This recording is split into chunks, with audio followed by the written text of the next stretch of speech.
Live শুরু হয়ে গেছে। Welcome everyone. This is our second episode of UCL team talk. আজকে আমাদের সাথে আছে মাহমুদুর রহমান সায়েম ভাই from triple E 15 batch, Atletico Madrid নিয়ে কথা বলতে। আর আমাদের সাথে আরেকজন গেস্ট আছে আজকে, নাহিয়ান আল ওয়াসি, 18 ব্যাচ থেকে। তার কোন টিম নিয়ে কথা বলতে চাচ্ছে তার জার্সি দেখে বোঝা যাচ্ছে চেলসি। আর এছাড়া আমাদের সাথে আজকে আছে সোহান, জোহার রাফিদ এবং শিহাব। আর আমি আরাফ। তো প্রথমে আমি অনুষ্ঠান শুরু করতে চাচ্ছি সায়েম ভাইয়ের কাছে, যে অ্যাথলেটিকো মাদ্রিদের চান্সেস এন্ড এই টুর্নামেন্ট কত যেতে পারবে, সবকিছু নিয়ে শুনতে চাই। আচ্ছা, প্রথমেই ধন্যবাদ। ভালো লাগতেছে আমাদের ইউনিভার্সিটি থেকে একটা গ্রুপ আছে যেখানে ফুটবল নিয়ে কথাবার্তা বলা যায়, যদিও স্পোর্টস শিক্ষক ওয়েট নাম, তারও ফুটবল নিয়ে কথাবার্তা বলা যায়। ভালো লাগে যে একটা প্ল্যাটফর্ম আছে ডিসকাস করার, পরিচিত মানুষের সাথে ডিসকাস করা। অপরিচিত মানুষের সাথে ডিসকাস করার ততটা কমফোর্ট থাকে না, যেটা এখন আসলে ফেসবুকে কিছুটা হইলেও পাই।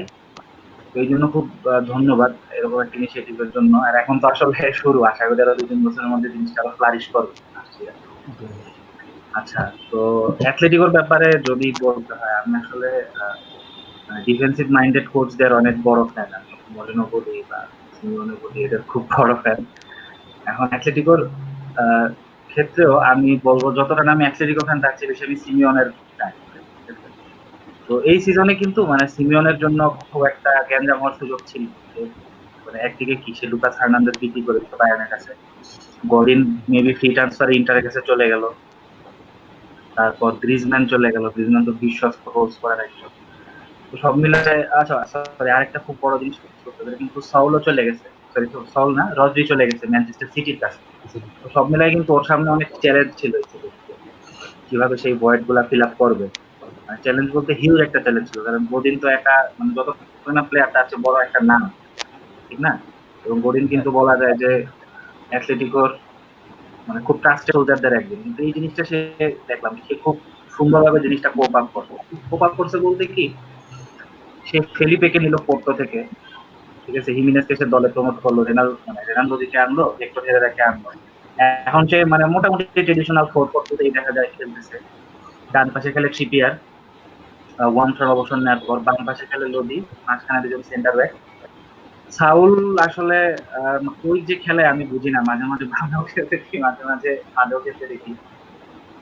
তো এই সিজনটা সে খুব ওয়ান্ডারফুলি কোপ আপ করছে। শুরুর দিকে যদি দেখি, ইউসিএল এ বায়ার লেভারকুজেনের কাছে হারছে, ইউভেন্টাসের সাথে ড্র, হারছে। শুরুর দিকে তো মনে হয় টপ সিটেও ছিল না লা লিগায়। সেখান থেকে কিন্তু খুব দুর্দান্ত ভাবে ওরা রিকভার করছে। চূড়ান্ত রকমের রিকভার বলতে যেটা বোঝায়, এখন ওরা 3 নম্বরে আছে, মোস্ট প্রবাবলি ওরা 3ই ফিনিশ করবে।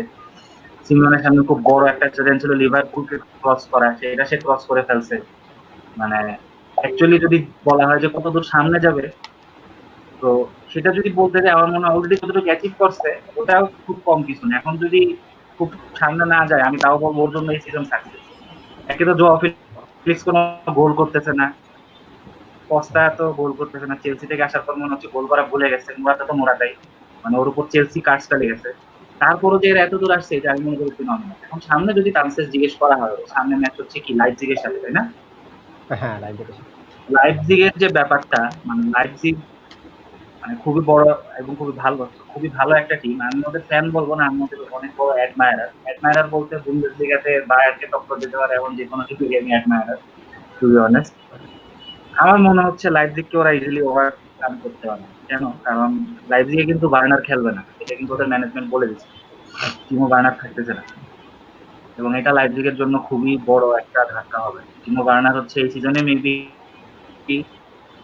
বেশি গোল করছে জাস্ট বুন্দেসলিগাতে। বুন্দেসলিগাতেও 25 এর বেশি গোল, এবং বুন্দেসলিগা কিন্তু ম্যাচ হয় মাত্র 34টা। 38 ম্যাচে 25 গোল ইমপ্রেসিভ, বাট 34 ম্যাচে 25 বা তার বেশি কিন্তু আরো অনেক বেশি ইমপ্রেসিভ। ওদের এই বার্নার নাই। এখন ওদের স্ট্রাইকার হচ্ছে, বাকি আছে কোলসেন, আর বাকি আছে হচ্ছে অদ্ভুত একটা নাম, স্কিক মাস, স্কিক মেবি, তাই না? হ্যাঁ, সম্ভবত। চেকের প্লেয়ার, চেক রিপাবলিকের প্লেয়ার। এরা দুইজন হচ্ছে স্ট্রাইকার। এখন কেউই কিন্তু বার্নারের মতো ফাস্ট না। কোলসন খুবই ফিজিক্যাল প্লেয়ার, আর স্কিপ অনেকটা সেকেন্ড স্ট্রাইকার টাইপের প্লেয়ার। বার্নার না থাকাটা এদের খুব ভোগাবে। যদি ব্যাক লাইনের কথা চিন্তা করি, লাইপজিগের ব্যাক লাইনও হচ্ছে খুবই বলা যায় যে খুবই তরুণ। মুকিয়েলে খেলে, নর্ডি মুকিয়েলে, আর মনে হয় উপেমেকানো ইব্রাহিম খেলে। কনতে, ঠিক না? হ্যাঁ হ্যাঁ, তো হ্যাঁ এটা হ্যাঁ, কিন্তু খুবই মুকিয়েলে আর হলো কোনাতে। আরেকটা আরেকটা ফ্রেঞ্চ সেন্টার ব্যাক আছে অনেক হ্যাঁ ইয়াং। হ্যাঁ, কোনাতে দুইটাই হ্যাঁ, দুইটাই কোন ফ্রেঞ্চার। তো ওই দিক দিয়ে চিন্তা করলে এরা খুবই বলা যায় ইয়াং, খুবই ইয়াং। অ্যাথলেটিকোর যে পরিমাণ এক্সপিরিয়েন্স আছে ফ্রন্টে, মিডে, ব্যাকে, সেই তুলনায় আমার মনে হয় এদিকে বলতে গেলে কোনো এক্সপিরিয়েন্স নেই, বরং লাইপজিগ হচ্ছে অনেকটা এরকম ভালো লাগতেছে খেলতেছি। আরেকটা জিনিস যেটা লাইপজিগের খুব ক্ষতি করবে, এক তো গেল বার্নারের অ্যাবসেন্স, আরেকটা হচ্ছে ওদের এক্সপিরিয়েন্সের অভাব। আরেকটা জিনিস ওদেরকে খুব ভোগাবে, সেটা হচ্ছে লাইপজিগ কিন্তু মানে খুব কনসিস্টেন্ট একটা টিম না। কনসিস্টেন্ট টিম না বলতে তো অনেকে ডিসএগ্রি করবে যে ভাই মৌসুমীরা এত হাই টিম করতেছে, আমি তাও বলতাম কনসিস্টেন্ট না। আমি কনসিস্টেন্সি মেইনটেনেন্সটা কিভাবে বলছি, দেখো অ্যাথলেটিকো সিজনের শুরুতে যত মানে উল্টাপাল্টা রেজাল্ট হোক না কেন, এখন কিন্তু এরা ঠিকই 3 নাম্বার পজিশনে আছে। এটা কিন্তু মানে রাউন্ড অফ 8 বা কোয়ার্টার ফাইনাল যেটা বলা যায় সেখানেও চলে আসছে। হ্যাঁ লাইপজিগ কিন্তু সেরকম কিছু পুল করতে পারতেছে না। পুল করতে পারতেছে না বলতে ওরা কিন্তু শুরু করছে খুব ব্রিলিয়ান্টলি সিজন, খুব ব্রিলিয়ান্ট। ঠিক আছে, গত বছর যেরকম ডর্টমুন্ড খুব ব্রিলিয়ান্টলি শুরু করছিল, এবার ওরা খুব ব্রিলিয়ান্টলি শুরু করছে। মাঝখানে ওরা খেয়ে হারায় ফেলছে। খেয়ে হারায় ফেলছে বলতে কি, লাইপজিগ এমন একটা টিম, এরা একদিন খুবই ভালো খেলবে, খুবই ভালো খেলবে, আবার একদিন খুবই অ্যাভারেজ খেলবে। ঠিক আছে, তুমি দেখো ওভার দ্য ইয়ার্স বড়সড় কিন্তু এরকম টিম, মাঝে মাঝে মনে হয় খুবই ভালো খেলে, হ্যাঁ আবার মাঝে মাঝে এরা রিভার ডার্বি হারে শালকের কাছে, মাঝে মাঝে এরা ফ্র্যাঙ্কফুর্টের কাছে পয়েন্ট ড্রপ করে, মাঝে মাঝে লাইপজিগের সাথে পয়েন্ট ড্রপ করে। ব্যাপারটা এরকম একটা বিগ ম্যাচ এনভায়রনমেন্টে যে পরিমাণ একটা পাঞ্চ দরকার, ওটা লাইপজিগ দিতে পারে কিনা আমার খুবই সন্দেহ আছে। কারণ ওই যে ওইটাই, এরা এক এক দিন খুবই ভালো খেলবে, আবার এক এক দিন মানে হঠাৎ করে নাই হয়ে যাবে। তো কোয়ার্টার ফাইনালটা আমি মনে করি খুব ইজি হবে অ্যাথলেটিকোর জন্য। সেমিফাইনাল অ্যাথলেটিকোর সাথে কে পড়তে পারে জানো ফাহান? পিএসজি অথবা আটালান্টা। আচ্ছা, এখন তাহলে সেমিফাইনাল নিয়ে কথা বলতে হলে আমি একটু ওই পিএসজি আটলান্টা ম্যাচটা নিয়েও কথা বলি। প্রথম কথা হচ্ছে পিএসজি অনেক বড় চোকার। ঠিক আছে, এরা ওভার দ্য ইয়ার্স মানে ম্যাচের পর ম্যাচ চোক করছে। মানে একটা টিমের কি পরিমাণ বাজে অবস্থা হলে এরা ম্যানচেস্টার ইউনাইটেডের সাথে ম্যাচ চোক করে, এটা হচ্ছে কথা। মানে এটা ওদের বলা যায় একটা কুফার মতো, ওদের একটা কুফার মতো। ওরা বার্সার সাথে চোক করছে, রিয়ালের সাথে যখন খেলা হয়েছে মানে উদ্ভট রকমের খেলা খেলে বাদ পড়ে গেছে 2018 সালে। ইউনাইটেডের সাথে ওরা চোখ করছে, এখন অ্যাটলান্টার সাথে আমার তাও মনে হয় মানে এটা অ্যাটলান্টার সাথে ওরা কোয়ালিফাই করবে সেমিফাইনালের জন্য, এবং সেমিফাইনালে ওরাই খেলবে। কারণ হচ্ছে অ্যাটালান্টা একটা লাইপজিগের মতো টিম, এরা কোনো কোনো দিন খুবই ভালো খেলবে, আবার কোনো কোনো দিন খুব মিডিওকর খেলবে। ইভেন গতকাল আচ্ছা ওরা একটা আচ্ছা ম্যাচ ভাই, খেলছে। এখানে এখানে আমি একটা একটা কমেন্ট এসেছে আমাদের, হুম, অয়ন করেছে, বলতেছে যে সিঙ্গেল লেগড ম্যাচে অ্যাটলেটিকো মাদ্রিদের ডিফেন্সিভ ফুটবলের বিপরীতে অপোনেন্ট টিমগুলোর ট্যাকটিক্স কিরকম হওয়া উচিত? যেহেতু এটা সিঙ্গেল লেগ ম্যাচ, তো কিছু ট্যাকটিক্স ডিফারেন্ট হওয়া উচিত কিনা অ্যাটলেটিকোর বিরুদ্ধে আচ্ছা অপোনেন্টের? আচ্ছা আমার মনে হয় ট্যাকটিক্স নিয়ে কথাটা যদি, একটু পরে আসি মনে হয়। এই হ্যাঁ হ্যাঁ যেটা হচ্ছিল ওটা একটু শেষ করি। হ্যাঁ, সেটা যদি একটু আচ্ছা, শেষ করি। অ্যাটালান্টা অনেকটা স্ট্রং টিম। গতকাল ওরা হচ্ছে ব্রেশিয়ার সাথে ম্যাচ ছিল, ব্রেশিয়া মেবি এখন মানে রেলিগেশন সেটের টিম, আমি সঠিক হ্যাঁ জানি না, উনিশে ওই নিচের উনিশে দিকে আছে। আছে, 19-এ আছে। ওদের সাথে ওরা 6-2 জিতছে, বাট তোমরা যদি একটু মানে দেখো যেরকম গোলগুলা খাইছে, মানে খুবই উদ্ভট গোল হ্যাঁ খাইছে অ্যাটালান্টা। মানে কোনো কোনো দিন বললাম যে খুবই ভালো খেলবে, কোনো কোনো দিন খুবই খারাপ খেলবে। সেম প্রবলেম কিন্তু সিরিয়াতে ইন্টার মিলানের সাথেও আছে, কোনো কোনো দিন ধ্বংস করে দিবে, কোনো কোনো দিন দেহুদা গোল খাবে। এইটাই অ্যাকচুয়ালি এদের সাথে জুভেন্টাসের মতো টিমের পার্থক্য। জুভেন্টাস যত ট্রল করি বা যত কিছু করি না কেন, কখনো খুব উদ্ভট ট্রল করার মতো গোল খায় না। ওই যে মিলানের সাথে 4-2 হারলো, এটা হেডলাইন হয়েছে। কেন হেডলাইন হয়েছে? কারণ কখনো ওরা 4 গোল খায়। অ্যাটালান্টা কোনো কোনো দিন খুব ভালো খেলবে, কোনো কোনো দিন নাই হয়ে যাবে। আমার মনে হয় পিএসজি উঠবে। যদি পিএসজি উঠে আমার মনে হয় সেমিফাইনালে অ্যাটলেটিকো পিএসজি কে টক্কর দিতে পারবে। টক্কর দিতে হবে, কারণ বেসিক্যালি পিএসজি যদি চিন্তা করি, বেরাত্তি বলি, ঠিক আছে, বা ড্রেক্সার বলি, ওদের ফ্রান্টে আছে নেইমার, কিলিয়ান এমবাপ্পে, কেউ কিন্তু ফিজিক্যালি অত স্ট্রং না। ঠিক না, কেউ কিন্তু ফিজিক্যালি এত স্ট্রং না। তো অ্যাথলেটিকো কিন্তু খুব ফিজিক্যালি খেলে, মানে যেটা বলি ভালো হোক বা খারাপ হোক ওরা খুব ফিজিক্যালি খেলে। এবং সিঙ্গেল লেগেড ম্যাচে ওদের এগেন্সে ডিফেন্স মানে ওদের ডিফেন্সিভ ফুটবলের এগেন্সে ট্যাকটিক্স কিরকম হওয়া উচিত, ওটা জিজ্ঞেস করলো আমি এটাই বলবো যে অ্যাথলেটিকো প্লেয়ারগুলো ফিজিক্যালি খুব স্টাউট। লিভারপুলের সাথে যে ম্যাচটা ওরা খেলছে, 120 মিনিটের খেলা, লিভারপুল কিন্তু মোটামুটি প্রেস করে 90-95 মিনিট পর ধ্বংস হয়ে গেছে। মনে হচ্ছে হেন্ডারসন গোমেজ আর দায়িত্ব ছিল মেবি, 3 জনের ডিফেন্স খেলতেছিল ওরা, বাকি 2জন তো উপরে উঠে গেছিল। এরা কোনোভাবে মোরাতা লোরেন্টেকে চেক করতে পারতেছিল না, মানে বৃষ্টি একটা অবস্থা। তো যদি ট্যাকটিক্স বলি, আমি বলবো যে লিভারপুলের মতো করিস না ভাই, আজই করস, লিভারপুলের মতো কেউ করিস না। অ্যাথলেটিকো খুবই স্ট্রং টিম, এদের সাথে প্রেস করে এদের সাথে মানে স্ট্যামিনা দিয়ে পারা যাবে না। আমি খুব রিসেন্ট টাইমস এদের একটা ভিডিও দেখছিলাম ইউটিউবে, সামার ব্রেকে কতদিনের জন্য একটা ক্যাম্প জানো হয়, যেটা প্লেয়াররা বলে কনসেন্ট্রেশন ক্যাম্প। এদের জাস্ট স্ট্যামিনা বাড়ানোর জন্য এই ক্যাম্প গুলা করানো হয়। এদের সাথে প্রেস করে অ্যাটলিস্ট পারা যাবে না। লাইপজিগ হোক বা পিএসজি হোক, প্রেস করে অ্যাথলেটিকোর কাছ থেকে বল নিয়ে আমি খেলবো, এটা অ্যাথলেটিকো ফাইন। অ্যাথলেটিকো 25% 30% পজিশন নিয়ে অ্যাথলেটিকো ফাইন দেয়। সিমিওনের বল লাগবেও না, সে বলে আসো বল নিয়ে আসো। প্র্যাকটিসটা এরকম হওয়া উচিত যে 120 মিনিট খেলতে হবে, এই প্রিপারেশন নিয়ে যেন খেলে। আমার মনে হচ্ছে ক্লাব ভাবছে আমি 90 মিনিটে ম্যাচ শেষ করে দিই, করতে পারে নেই, ধাপ ধাপ গোল খেয়ে গেছে লাস্টে। অ্যাথলেটিকো যেমন বুঝে গেলে ওদের বেশি ওই দিক মানে ফোকাস না করে যে আমি সবকিছু নিয়ে ঝাঁপায় করবো, এরকম না করে একটু কনজারভেটিভ খেলা উচিত। কারণ এই টিমটা খুব আনপ্রেডিক্টেবল, কখন কে উঠে গোল দিয়ে দিবে ঠিক নাই ওদের। কিন্তু তুমি গোল ডিস্ট্রিবিউশন দেখো, ফিলিক্স গোল করছে মনে হয় 5টা না 6টা, মোরাতো অল্প কয়েকটা গোল, অল্প কয়েকটা গোল, সবাই ভাগ ভাগ করে গোল পাচ্ছে। কে কখন গোল করে দিবে ঠিক নাই, একটু কনজারভেটিভলি খেলা ভালো, বিশেষ করে লাইপজিগের জন্য আমি বলবো। কারণ লাইপজিগের জন্য স্টেজটা একদমই নতুন, ইউসিএল এর কোয়ার্টার ফাইনাল, এটা হোল নিউ বল গেম। এখানে আমি মনে করি কনজারভেটিভ খেলা উচিত। খারাপ। আচ্ছা, তাহলে আমরা অ্যাথলেটিকো মাদ্রিদ নিয়ে শুনলাম, সাইম ভাই অনেক হোপফুল অ্যাথলেটিকো মাদ্রিদ নিয়ে। এখন এখন এখন একটু ওয়াসির কাছে যাব। আমরা চেলসির ফার্স্ট লেগের রেজাল্ট জানি, তারপরেও চেলসির সম্ভাবনা, চেলসির কামব্যাক করতে পারবে কিনা, বা নেক্সট সিজনে কি প্ল্যানিং, সবকিছু নিয়ে জানতে চাচ্ছি। আচ্ছা, আগের ফার্স্ট লেগের রেজাল্ট তো জানি 3-0 পিছাই ছিল। তো শুরু থেকে যদি বলি, সেটা হচ্ছে ল্যাম্পার্ডের টার্গেটই ছিল হচ্ছে এই সিজনটা সার্ভাইভ করা, কোনোভাবে সার্ভাইভ করা।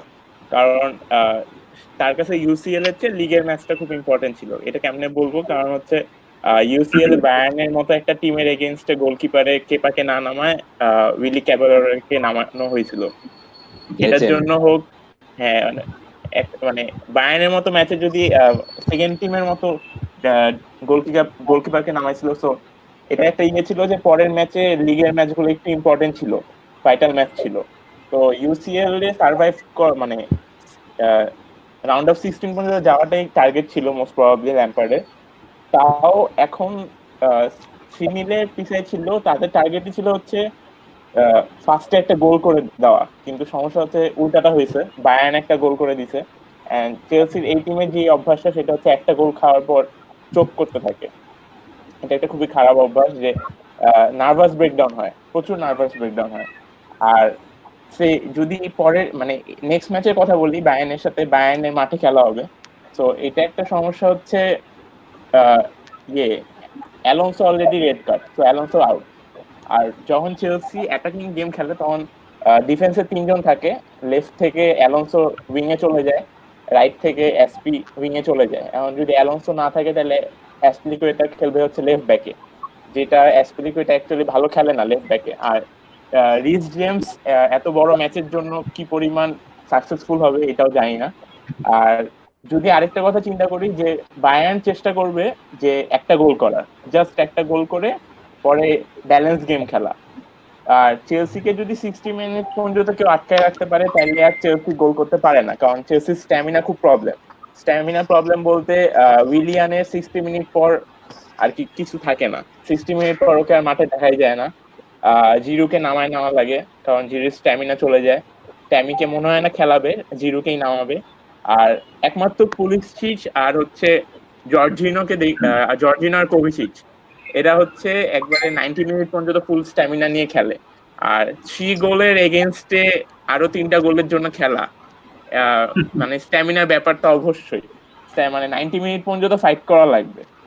এটার জন্য একটা সমস্যা। তবে একটা জিনিস যেটা পজিটিভ, সেটা হচ্ছে লিগের কোনো ম্যাচ নাই, মানে সব ম্যাচ শেষ হয়ে যাচ্ছে, লিগের ম্যাচ শেষ হয়ে যাবে, এফএ কাপের ম্যাচ শেষ হয়ে যাবে, সব ম্যাচ শেষ হয়ে যাওয়ার পর ইউসিএল এর ম্যাচটা শুরু হচ্ছে। সো তখন ল্যাম্পার্ড আর কি পুরা টিমকে স্ট্রংলি নামাবে, কারণ এরপর তার কোনো ম্যাচ নেই, এটা হারলে শেষ, জিতলে পরের রাউন্ড। সো ওই ম্যাচে যদি সবার মেন্টালিটি ঠিক থাকে, মানে স্ট্রং থাকে, যে 3 গোল খাইছি তো সমস্যা নাই, একবার 90 মিনিট ফাইট করার মতো মানে মেন্টালিটি নিয়ে না নামলে মনে হয় না চেলসির পক্ষে সম্ভব হবে, কারণ ফিনিশার নাই। আরেকটা জিনিস সেটা হচ্ছে প্রিমিয়ার জিএচ কে নামাইতে পারে। হাকিম জিএচ যেহেতু চলে আসছে, কালকেও আমরা স্টেডিয়ামে দেখছি, খেলা দেখছিল পুরা ম্যাচ। তো ওকে যদি নামায়, মানে যদি সাবেও রাখে, পরে যদি দেখে যে পারতেছে না, হঠাৎ করে যদি নামায়, ও কিছু একটা করতে পারে। ডেবিউ ম্যাচে সবাই জানি যে কেউ প্লেয়ার ডেবিউ ম্যাচে অনেক জান দিয়ে খেলে, তো এটা একটা চান্সেস আছে। কিন্তু ওভারঅল যদি চিন্তা করি, চেলসি অবভিয়াসলি অ্যাটাকিং খেলবে, তো অ্যাটাকিং খেলা মানে হচ্ছে তাদের ডিফেন্সটা একটু হইলেও উইক থাকবে। আর বায়ার্নের ভালো সাইডই হচ্ছে কাউন্টার অ্যাটাক, কারণ ওদের স্পিডে গেম খেলে। গ্রাবনি আছে, তারপরে কোম্যান আছে, এরা দুজনই হচ্ছে উইং দিয়ে ফুল স্পিডে রান নিবে।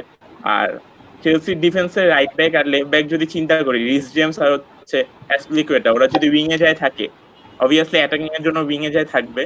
তো ওদের সাথে রানে আবার ব্যাক করতে পারে, এটা মনে হয় না মানে কতটুকু চিন্তা করা যায় এটা।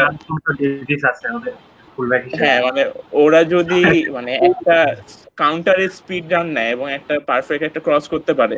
আর চেলসি পুরো সিজনে কি একটা জিনিসে খুব বাজেভাবে চোখ করছে, সেটা হচ্ছে সেট পিস, লং বলে খুব বাজেভাবে চোখ করছে। এটা আমরা প্রত্যেক ম্যাচেই দেখে আসছি যে একটা ক্রস হইলে ওই ক্রস ঠেকাইতে পারতেছে না, অথবা কর্নার থেকে গোল খাচ্ছে। সো আর লেভানডস্কি খুবই ভালো এই হেডিং এ, সো এটা একটা সমস্যা যে অ্যাটাকিং খেলতেছে এই টাইমে যদি একটা কাউন্টার খায় খুব স্পিডে উইং দিয়ে, ওদের দুই উইংই খুব স্পিড, মানে ওয়ান অফ দ্য স্পিডেস্ট টিম বলা যায়, স্পিডে খেলার মতো টিম, তখন একটা সমস্যা হবে। আর এই একটা গোল যদি খায় কোনোভাবে ওই শুরুর দিকে ফার্স্ট হাফেই, তাহলে একটা সমস্যা, কারণ তখন মেন্টালিটি পুরো ডাউন হয়ে যায় টিমের।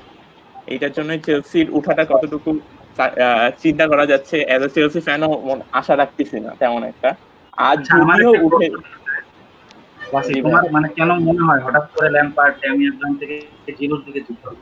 শুরুতে কিন্তু জিরো কোনো টাইমই পাচ্ছিল না, অনেক মানে গ্যাঞ্জাম হয়েছিল দ্বিতীয় সময়। হ্যাঁ, ট্যামি আব্রাহাম হঠাৎ করে মানে পুরো ড্রাই হয়ে গেছে। ও সুন্দর সুন্দর মানে ট্যামি আব্রাহামের প্রথম দিকে যে গোলগুলা ছিল, প্রথম দিকে যে সাকসেসফুল সিজন গেছে, ওখানে খেয়াল করলে দেখবেন ভাই যে ও রান নিত, মানে একটা জায়গায় স্ট্যান্ড হয়ে থাকতো না। সে হচ্ছে উইলিয়াম যখন বল পাইছে অথবা মাউন্ট যখন বল পাইতো, তখন ও মানে কোনো একটা গ্যাপে ঢুকতো। আর লাস্ট কয়েক ম্যাচে দেখতাম যে ও জাস্ট সেন্টার ফরওয়ার্ডের যে পজিশন, মানে আইডিয়াল যে পজিশন, ওখানে সে দাঁড়ায় আছে, কখন তার কাছে বল আসবে। দ্য থিং ইজ দ্যাট ডিফেন্ডাররা তো তোমাকে ফলো করবেই, এখন তোমাকে নিজের জায়গা খুঁজে বের করতে হবে, যেটা ও আগে করছে। কিন্তু লাস্ট কয়েক ম্যাচ ধরে যে ড্রাই সিজন যাচ্ছে আপাতত, ও এটা করেনি, এটা একটা সমস্যা। আর জিরুর যেটা বলবো, জিরুকে 1-on-1 দিলেও খুব ভালো খেলে, মানে জিরুর এটা খুবই ভালো জিনিস, কিন্তু স্পিড নাই অবভিয়াসলি, বাট 1-on-1-এও খুবই ভালো ফিনিশ করে, এটা মানতেই হবে। এটার জন্য আর কি মানে পারতেছে, এই জন্য ট্যামিকে নামাচ্ছে না। বাট যেটা বললাম যে চেলসি টিমে কোনো মানে অনেক ম্যাক্সিমাম প্লেয়ারই 60 মিনিটের প্লেয়ার, 90 মিনিট খেলার মতো প্লেয়ার না।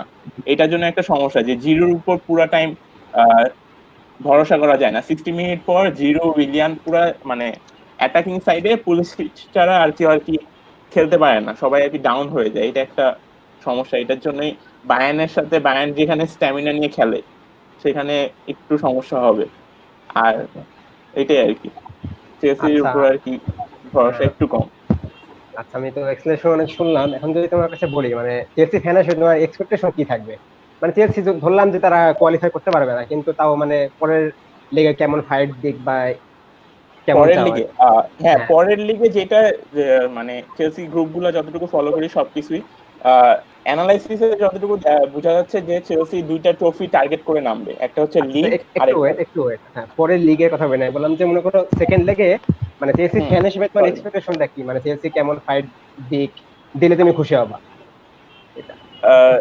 বায়ার্নের সাথে? ফাইটটা হচ্ছে আমি চাচ্ছি যে ডাবল স্ট্রাইকার যাতে নামায়, দুইজন স্ট্রাইকার নামায় যাতে খেলে, এটা একটা চাচ্ছি। আরেকটা হচ্ছে পেদ্রোকে নামাক, যাতে পেদ্রোকে অনেকদিন ধরে নামায় না, বাট পেদ্রো বড় বড় ম্যাচে ভালো খেলে, not a very good player, আপাতত বয়স হয়ে গেছে, বাট বড় বড় ম্যাচে যাই ওকে শুরুর দিকে খুব ভালো খেলে।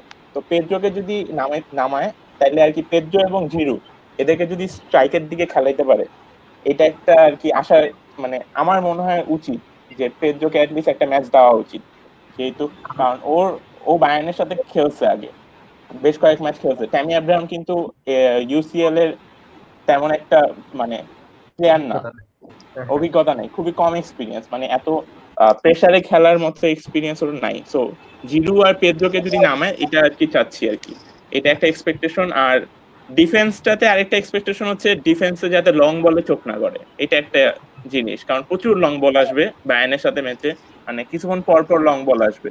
কারণ লং বলে চোখ করলে একটা সমস্যা হয়ে যাবে, কারণ রুডিগার লং বলে আর ক্রিস্টেনসেন লং বলে খুবই খারাপ।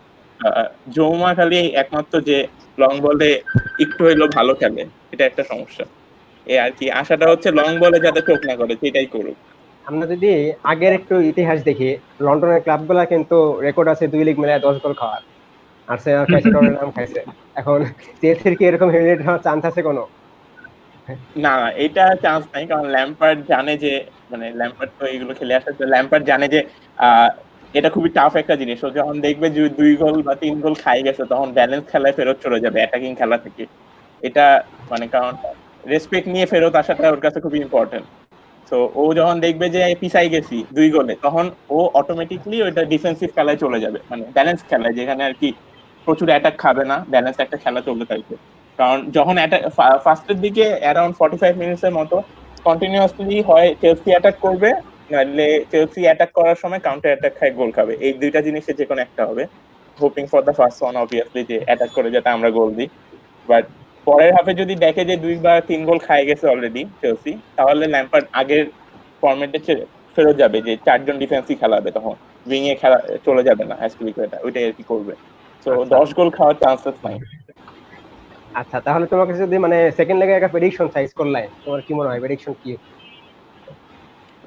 সেকেন্ড লেগের প্রেডিকশন, মন তো বলতেছে অ্যাটলিস্ট 4-0 জিতবে, কিন্তু অ্যাকচুয়ালি যদি বলি তাহলে মনে হচ্ছে 2-0 হারবে। আচ্ছা আচ্ছা, আমরা যদি এবার সায়েম ভাইয়ের কাছে ফেরত আসি, অ্যাটলেটিকো নিয়ে মানে এই সিজনে আপনার ফাইনাল প্রেডিকশনটা কি? অ্যাটলেটিকো আসলে কতদূর পর্যন্ত যাবে বলে আপনার মনে হয়?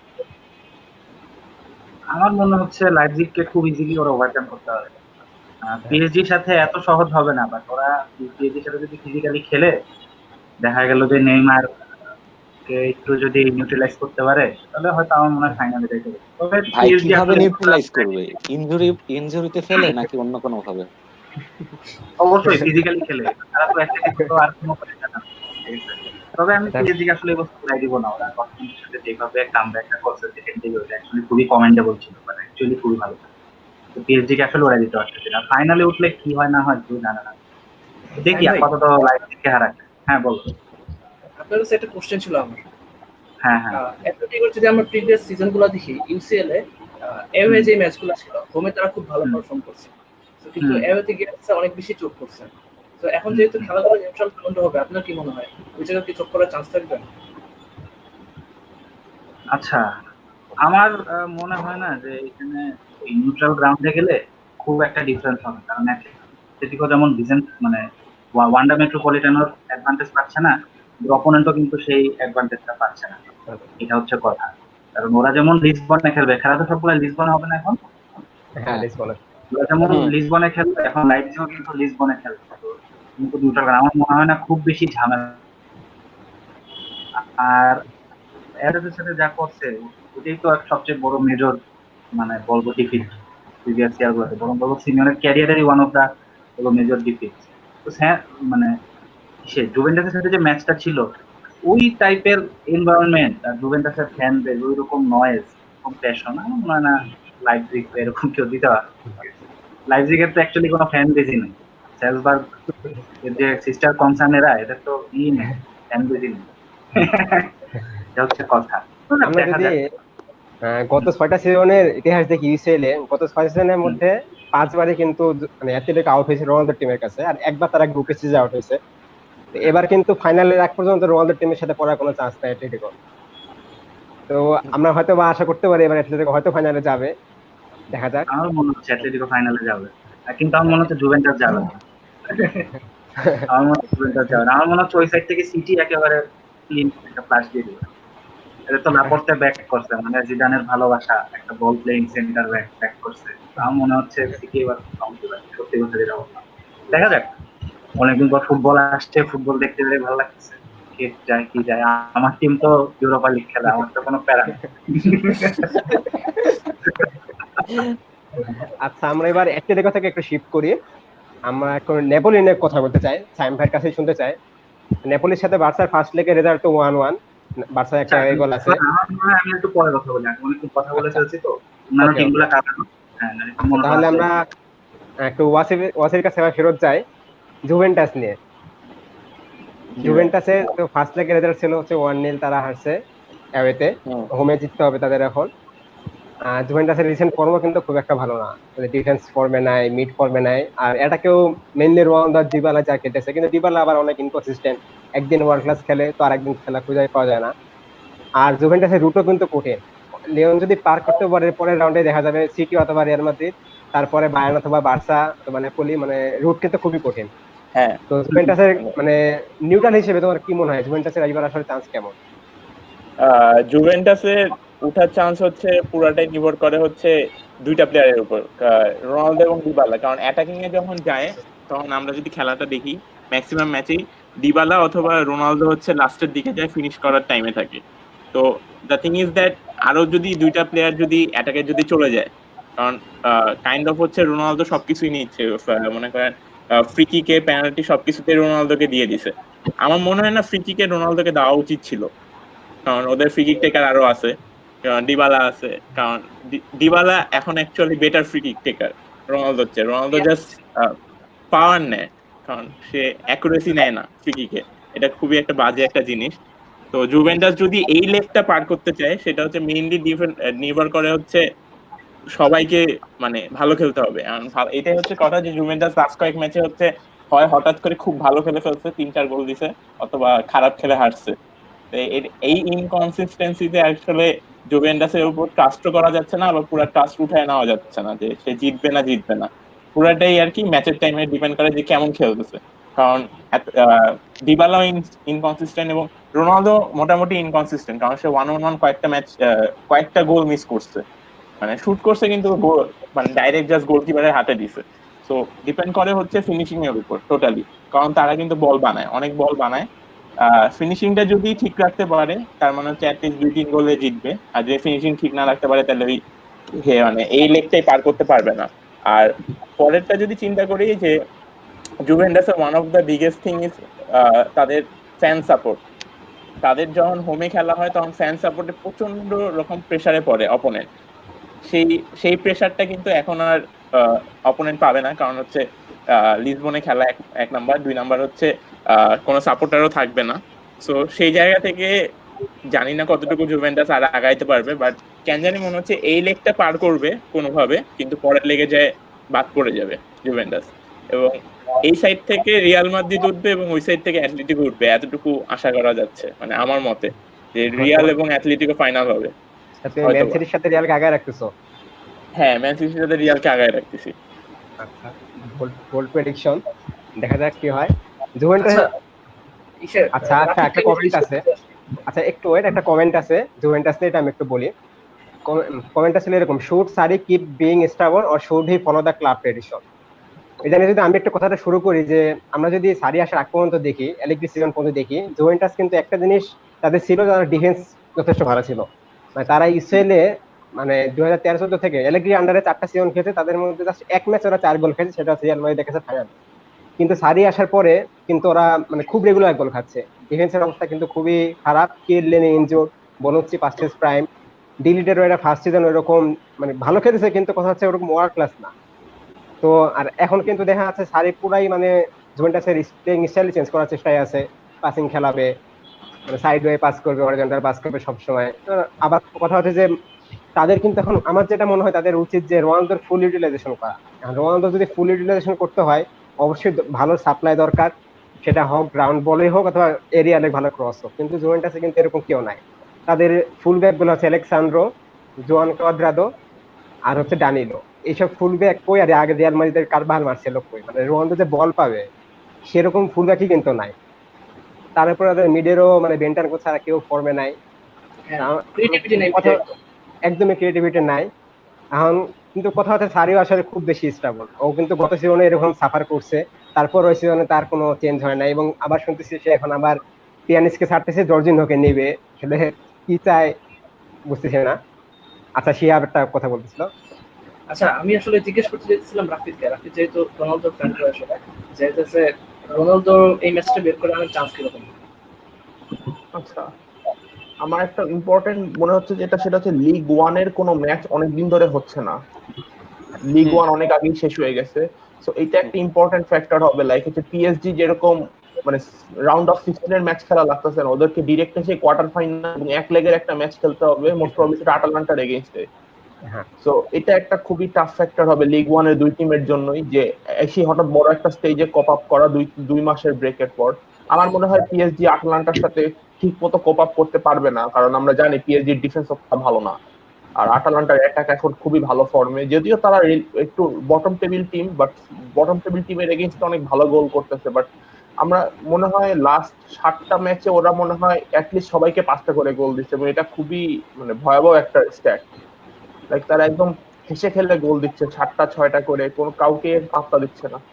আমার মনে হয় পিএসজি আটালান্টার এগেইনস্টে খুব একটা সুবিধা করতে পারবে না, আনলেস হচ্ছে ডর্টমুন্ডের মতো যদি নেইমার এমবাপ্পে খুব ক্রুশাল পারফরমেন্স না দেয়।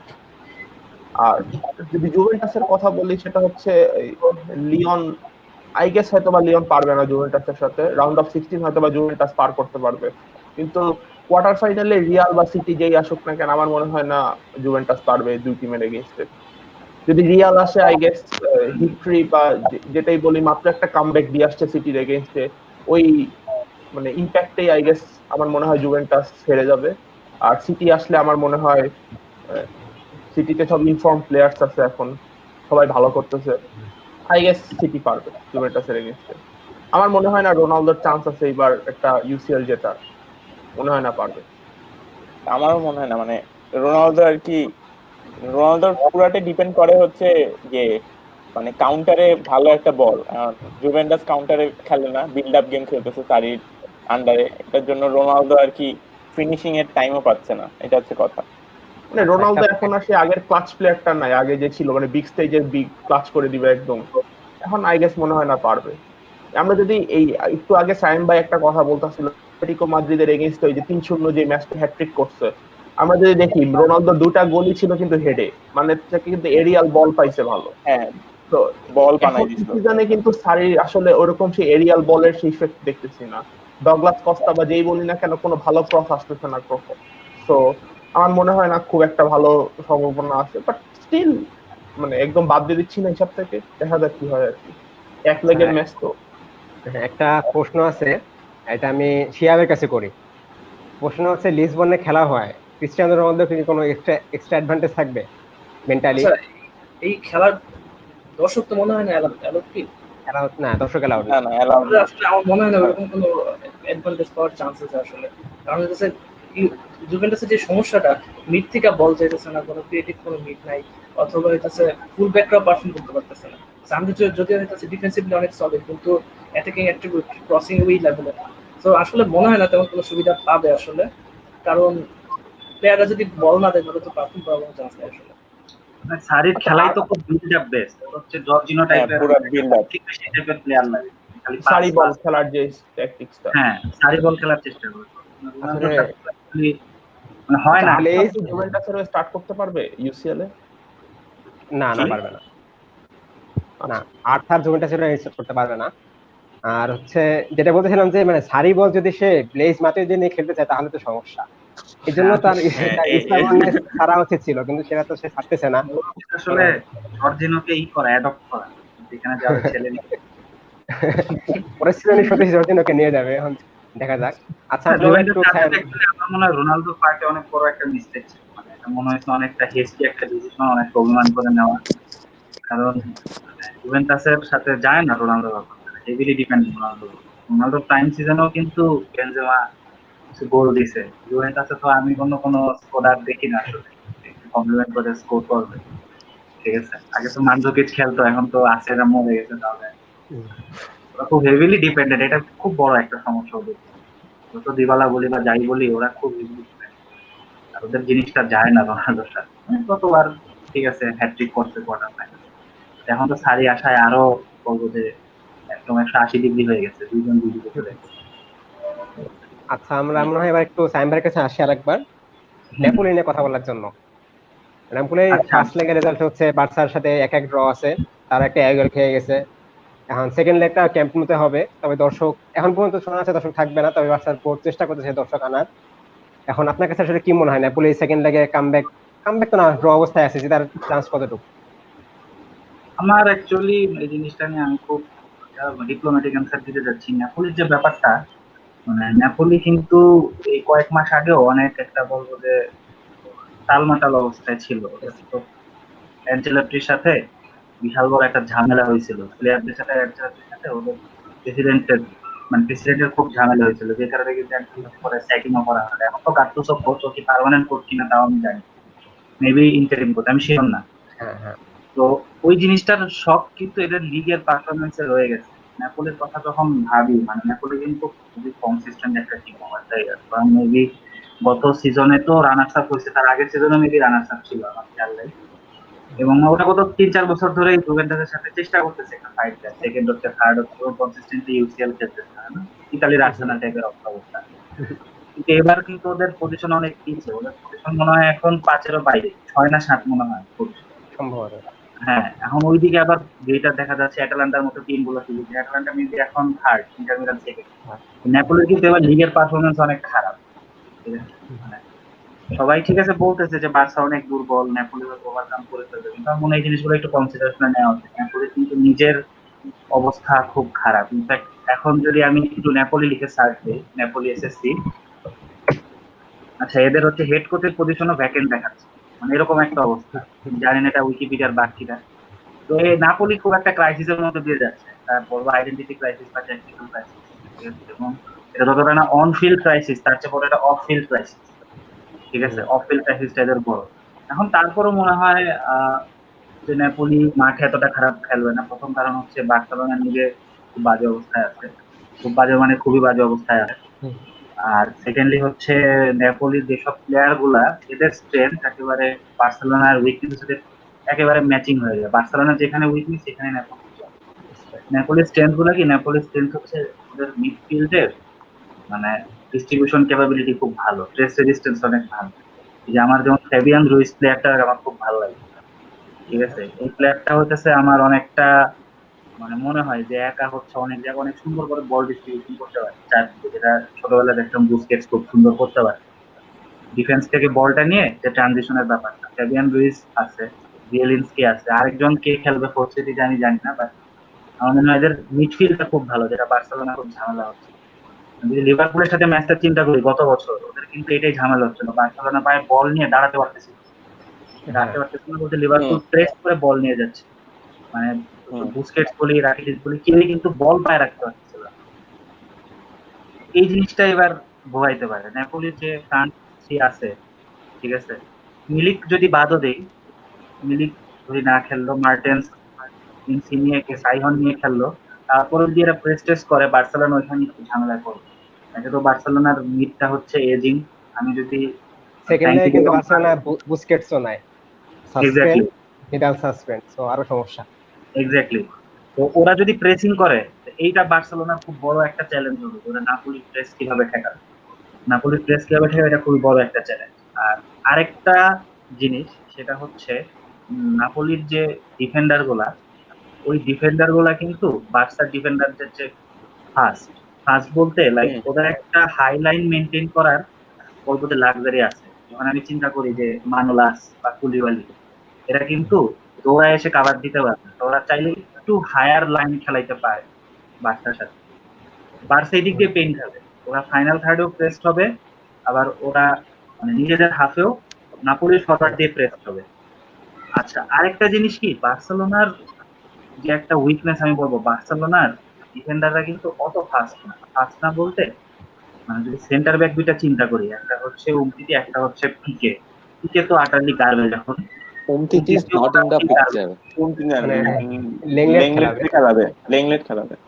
আচ্ছা দেখ, লেমগেট খেলাইলে একটু ভালো, পিকে একদম গার্বেজ। আমি সরাসরি আই এম এগেইনস্ট পিকে, ঠিক আছে? এই লোকটা শুধু রামোসের সাথে পাবলিকলি ঝগড়া করে টিকে আছে, রামোসের 10 ভাগের 1 ভাগও খেলা পারে না, রামোসের সাথে ঝগড়া করে টিকে আছে। ভাই world cup winner, world cup winner তো 2000 ছিল, ও তো ওই সময় ভালো খেলবে, এখন কথা হচ্ছে ওই সময়ের কথা দিয়ে এখন তার রাখা যাবে না। ইনিয়েস্টা কি একটা লেগাসি ছেড়ে গেছে, চাবি কিনে কাছে ছেড়ে গেছে। ওরা কিন্তু টিমের জায়গা ধরে রাখার চেষ্টা করে। ওই যে ডিলিটকে জানতে পারলো না বার্সেলোনা, এই লজ্জা কই রাখবে? এই লজ্জাটা কই রাখবে? যেখানে মানে বলবো যে কি এলিনি বনতির মতো লোকজন জায়গা ছাড়তেছে লিগের জন্য, লিগে ছাড়তেছে না, লিগেসিটা কোথায়? তো ব্যাটম্যানের ডায়লগটার মতো হয়ে গেল, either die a hero not to এটাই হচ্ছে, আর কিছু না। আচ্ছা, নাপোলি যে সুবিধাটা পাবো, ওদের প্লেয়াররা কিন্তু লাইটনিং কুইক। এখন যদি বাদবে ড্রিস মার্টেন্স আর ইনসিনিয়ে, সরি হ্যাঁ ইনসিনিয়ে, বিশেষ করে ইনসিনিয়ে প্লেয়ারটা একেবারেই বলবো খাটো, এবং খাটো দেখে কিন্তু খুবই আজাইল। ইনসিনিয়ে কিন্তু খুবই আজাইল একটা প্লেয়ার, এরা কিন্তু খুব একটা ভালো ভালো টার্ন নেয়, বল নিয়ে ভালো টার্ন নেয়। হ্যাঁ মানে অ্যাকচুয়ালি মেসি যেরকম অ্যাডভান্টেজ পায় খাটো হওয়ার কারণে ইনসিনিয়ে সেই জিনিসটা মানে খুবই আজাইল, জায়গার উপর ড্রিবলিং করে। এই দুটা প্লেয়ার খুব ভোগাবে, লাইটনিং কুইক প্লেয়ার, একেবারে লাইটনিং কুইক বলতে যেটা বোঝায়। একটু তো হুইজের ডিস্ট্রিবিউশন ভালো, একটা লং বল যদি দিয়ে যায় পিকে তো অনেক সামনে হাইলাইন মেনটেন করে খেলার চেষ্টা করে, এদিকে কিন্তু দেখা যাবে এদের সাথে জীবনও দৌড়ায়, মানে খাবার দিতে পারবে না। তো বার্সেলোনার সামনে চ্যালেঞ্জটা খুবই বড়। এক হচ্ছে প্রেস সামলাও, নিজের মিডফিল্ডে বল ধরে রাখো, এটা যদি না করতে পারে তাহলে লিভারপুলের মতো ট্র্যাজেডি হবে। দুই হচ্ছে তুমি যেভাবে হোক দুইটা ফার্স্ট প্লেয়ারের সাথে গ্রাউন্ড কভার করো, বাকিটা টাস্টেগানের হাতে। আমার যদি বলা হয় আমি নাপোলিকে আগায় 55-45, যদিও নাপোলির অনেক প্রবলেম আছে আমি নিজেই বলছি, তারপর আমি নাপোলিকে আগায় রাখি। ঠিক আছে, আচ্ছা এটা হচ্ছে তাহলে কথা। যদি চিন্তা করি নাপোলির নেক্সট খেলা হবে কাদের সাথে, মেবি বায়ার্নের সাথে। বায়ার্ন জিতবে। আচ্ছা তাহলে নাপোলির রোড হাইয়েস্ট কোয়ার্টার ফাইনাল পর্যন্ত। আমার মনে হচ্ছে ভাই বায়ার্ন এবার যা খেলতেছে এই সিজন অ্যাকচুয়ালি আনবিলিভেবল। সিজনের শুরুতে মনে হয় 4 নাম্বার না 5 নাম্বারে ছিল, কোচটা চেঞ্জ হলো, তারপর যারা কি খেললো আমি জানি না, আমি লিটারালি জানি না ওরা কি খেললো। বরুসিয়া মনচেনগ্লাডবাখ মেবি 1 নাম্বারে ছিল, বায়ার্ন ছিল 3-4, এখান থেকে এরা এত আগে চ্যাম্পিয়ন হয়েছে। লেভানডস্কি যা খেলতেছে অ্যাকচুয়ালি এই লোককে এবার ব্যালন ডিজার্ভ করে। এরা কি করতেছে আমি জানি না, সবসময় যে জিনিসগুলো নিয়ে পড়তে এরা ইয়াং শুধু প্লেয়ার লেভানডস্কিকে ক্রেডিট দিব না, আসলে আমার মনে হয় পুরো টিমকে ক্রেডিট দেওয়া উচিত। কোনো সেন্টার ব্যাক ছাড়া খেলতেছে। হ্যাঁ, রাইট ব্যাক কে লেফট ব্যাক কে সেন্টার ব্যাকে খেলাচ্ছে। সেন্টার ব্যাক ছাড়া খেলতেছে আমি এভাবে বলবো না, ওরা অ্যাকচুয়ালি বুঝে ওদের জিনিসগুলো, ওরা বুঝে ওদের ফুল ব্যাক গুলো বুঝে আমাদের ডিফেন্সিভ কভার লাগে, আমি গিয়ে একটু ডিফেন্সিভ ডিউটি দিয়ে আসি, এই জিনিসটা খুব ভালো লাগে। সবাই নিজের ডিউটি। বায়ার্নের আরেকটা জিনিস ভালো, সেটা হচ্ছে নিজেদের মধ্যে মেন্টালিটি খুব ম্যাচ করে, মানে লিঙ্ক আপ যে গেম, হ্যাঁ মানে একজনের সাথে আরেকজন মানে খুব ভালো মতো কমিউনিকেশন করতে পারে, যে ম্যাচের মাঝখানে কমিউনিকেশন করে যে আচ্ছা এ সরে গেছে ওর জায়গাটা আমি কভার দিব, এটা অটোমেটিকলি হয়ে যায়। মানে খুব টেকনিক্যালি খুব সাউন্ড এরা, মানে এমন কখনো হবে না যারা ফাম্বল করতেছে, বোটেং মাঝে মাঝে ফাম্বল করে, অন্য প্লেয়াররা খুব বেশি জ্ঞান করে। আর বায়ার্নের আরেকটা জিনিস কি, বায়ার্ন যখন নাপোলির সাথে খেলবে, নাপোলির যেমন ফাবিয়ান রুইজ আছে, বায়ার্নেরও কিন্তু থিয়াগো আছে, এবং থিয়াগো কিন্তু Fabian Ruiz but better, Fabian রুইজের মতোই প্লেয়ার বাট বেটার। এইটা কিন্তু খুব বড় একটা প্লাস হবে, মানে লাইক মিডফিল্ডে দেখা যাবে ওভারটার্ন করতেছে, ওয়ারেক্সরা খেলবে, থিয়াগো খেলবে, ওদিকে খেলবে জিয়েলিনস্কি, ফাবিয়ান রুইজ, মনে হচ্ছে বায়ার্ন নাপোলিকে হারাই দিবে। তো নাপোলির রোড আই থিংক সেমি করবে। আচ্ছা আমরা একটু রাফেদের কাছে আসি, একটু ওয়েট, রাফেদের কাছে আসি। রাফেদ, বল। তোর টিমের তো জার্নি শেষ হয়ে গেছে অলরেডি, ইসরায়েল এখন বাকিটা একটু এনজয় করে দেখবে। এখন তোর কাছে একটা প্রেডিকশন চাচ্ছি যে মানে নিউট্রাল হিসেবে তোর কি মনে হয় সিজনে আসলে কোন টিমের চান্স সব থেকে বেশি? বায়ার্ন মিউনিখ অথবা ম্যানচেস্টার সিটি। আমি পার্সোনালি চাই এই মানে এইবার হচ্ছে বায়ার্ন মিউনিখ জিতুক, কারণ তারা খুব ভালো খেলছে, কিন্তু মনে হচ্ছে এবার এমন কেউ জিতবে যারা কখনো আগে জিতে নাই আর কি। মানে আমি ইনডিরেক্টলি বলতে চাচ্ছি আইদার সিটি অথবা পিএসজি, এই দুজনের খুব ভালো চান্স আছে, কারণ পিএসজি এর সামনে রোডটা খুবই সিম্পল, লাইক ইজি টিম আছে, লাইক ওদের অডস বেশি জেতার, কিন্তু আমরা জানি পিএসজি চোখ করতে পারে। Same goes to Manchester CTO, যেরকম আগের সিজনে স্পার্সের কাছে চোখ করছে, এরা মানে স্পার্সের মতো চোকার এদের কাছেও চোখ করছে আর কি। তারপর হচ্ছে তার আগের সিজনে লিভারপুলের কাছে একদম আউট ক্লাস হয়ে গেল 2 লিগেই। তো আমার মনে হয় ম্যানচেস্টার সিটি একটু সমস্যা আছে, বাট দেখি আর কি। আমার মনে হচ্ছে বায়ার্ন মিউনিখ অনেক স্ট্রং কন্টেন্ডার। মানে যেমন মনে হয় না যে পেপ গার্দিওলা মানে জিনিসগুলোকে ওভার কমপ্লিকেট করে ফেলে। হ্যাঁ এটা ট্রু। আচ্ছা এবার আমরা শিয়াবের কাছে ফিরে যাই, শিয়াব বলতেছে। আচ্ছা আমার বার্সা নাপোলি ম্যাচ নিয়ে কিছু কোশ্চেন ছিল আসলে মুস্তাকিম আর আরাফের কাছে আসলে। হ্যাঁ ফার্স্ট কোশ্চেনটা ছিল যে আমরা সিডিএম পজিশনে কাকে খেলাবো, বুস্কেটস নাই যেহেতু, রাকিটিচ নাকি ডিয়ংকে খেলাবো? হ্যাঁ, কাকে খেলাবো জিজ্ঞেস করে আসলে লাভ নাই, রাকিটিচ খেলবে না সবাই জানি এখন। আচ্ছা এই জায়গায় যে প্রেসের এগেইনস্টে রাকিটিচ তো অনেক বেশি রাকিটিচ ভালো। রাকিটিচ ফ্র্যাঙ্কি ডিয়ং আর হচ্ছে সার্জি রবার্তো মিডফিল্ড করবে সম্ভবত, এখন দেখা যাক। আমি যদি বার্সা ফ্যান হিসেবে বলি, আমি 1 মাস আগেও খুবই অপটিমিস্টিক ছিলাম যে ক্যাম্প নোতে খেলা বার্সা অবশ্যই নেপোলির সাথে ওভারকাম করবে। এখন যদি বলি, আমার কাছে নিউটন হিসেবে মনে হয় না বার্সা ওভারকাম করতে পারবে, যেহেতু আমি বার্সা ফ্যান হিসেবেও চাই না যে ওভারকাম করুক। নেপোলির কাছে আউটটা ভালো আমার কাছে মনে হচ্ছে। আর হ্যাঁ, রাকিটিচ স্টার্ট করবে এটা মোটামুটি 100% শিওর, বাট ওই সিডিএম পজিশনটায় কে খেলবে, রাকিটিচ নাকি ডিয়ং, এটা এখনো শিওর না। এটা আমি প্রেফার করব যাতে ডিয়ং খেলুক এখানে, যেহেতু এটা মোর ইম্পর্টেন্ট এই পজিশনটা। কোন একটা আরসিএম বা এলসিএম এর থেকে এই পজিশনটা বেশি ইম্পর্টেন্ট, সো আমি প্রেফার করবো এখানে ডিয়ং খেলুক। বাট আমার মনে হয় রাকিটিচকেই প্রেফার করবে সেতেন, আমি জানি না কেন। De Jong is getting back to fitness, দেখা যাক। আচ্ছা, এখানে সায়েম ভাই একটা কথা বলছিল, সেটা হচ্ছে যে বার্সেলোনা নেপোলি ম্যাচে উনি নেপোলিকে আগায় রাখতেছে।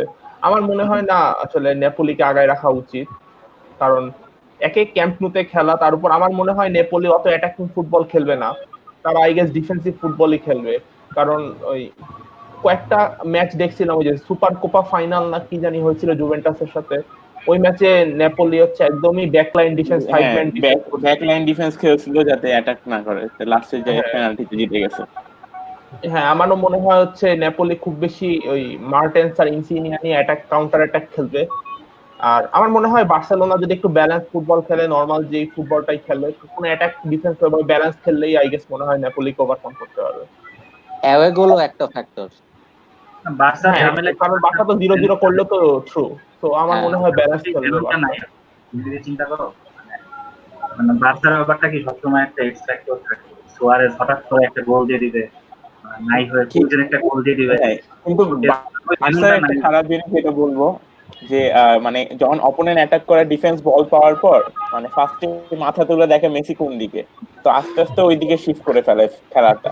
এটা একটা খুবই খারাপ জিনিস যে অন্যদিকে একটা প্লেয়ার খালি থাকতেই পারে, সবার আগে মাথা তুলে কোন দিকে মেসি আছে ওই দিকে খেলাটা শিফট করা, এই জিনিসটা মানে আমি সাপোর্টিভ না।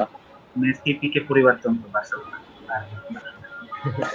আচ্ছা, অন্য একটা, কারণ আমরা ওই ম্যাচটা দেখছি যে গ্রিজম্যান কি পরিমাণ ভালো অ্যাটাকিং ফুটবল খেলছে, যে শুধুমাত্র মেসির দিকেই শিফট না করে গ্রিজম্যানের দিকে হঠাৎ করে শিফট করলে খেলাটা মানে বেশ ভালো একটা ব্যালেন্স খেলা হবে। ওইটা না করে সারাক্ষণ একদিকে খেলাটা, এই জন্যই আর কি বার্সাকে আমিও পিছায় রাখবো, নেপোলিকে আগায় রাখবো। আচ্ছা, আমাদের লিভারপুল ফ্যান রাফিদ আপাতত চলে যাচ্ছে, আমাদের আরেকজন জয়েন হবে। রাফিদ, ধন্যবাদ আসার জন্য। যদি আমাদের সাথেও, আশা করি আমার লিভারপুল একটা শো হবে ফুল লিভারপুল প্যানেল, সেখানে পাবো তোকে।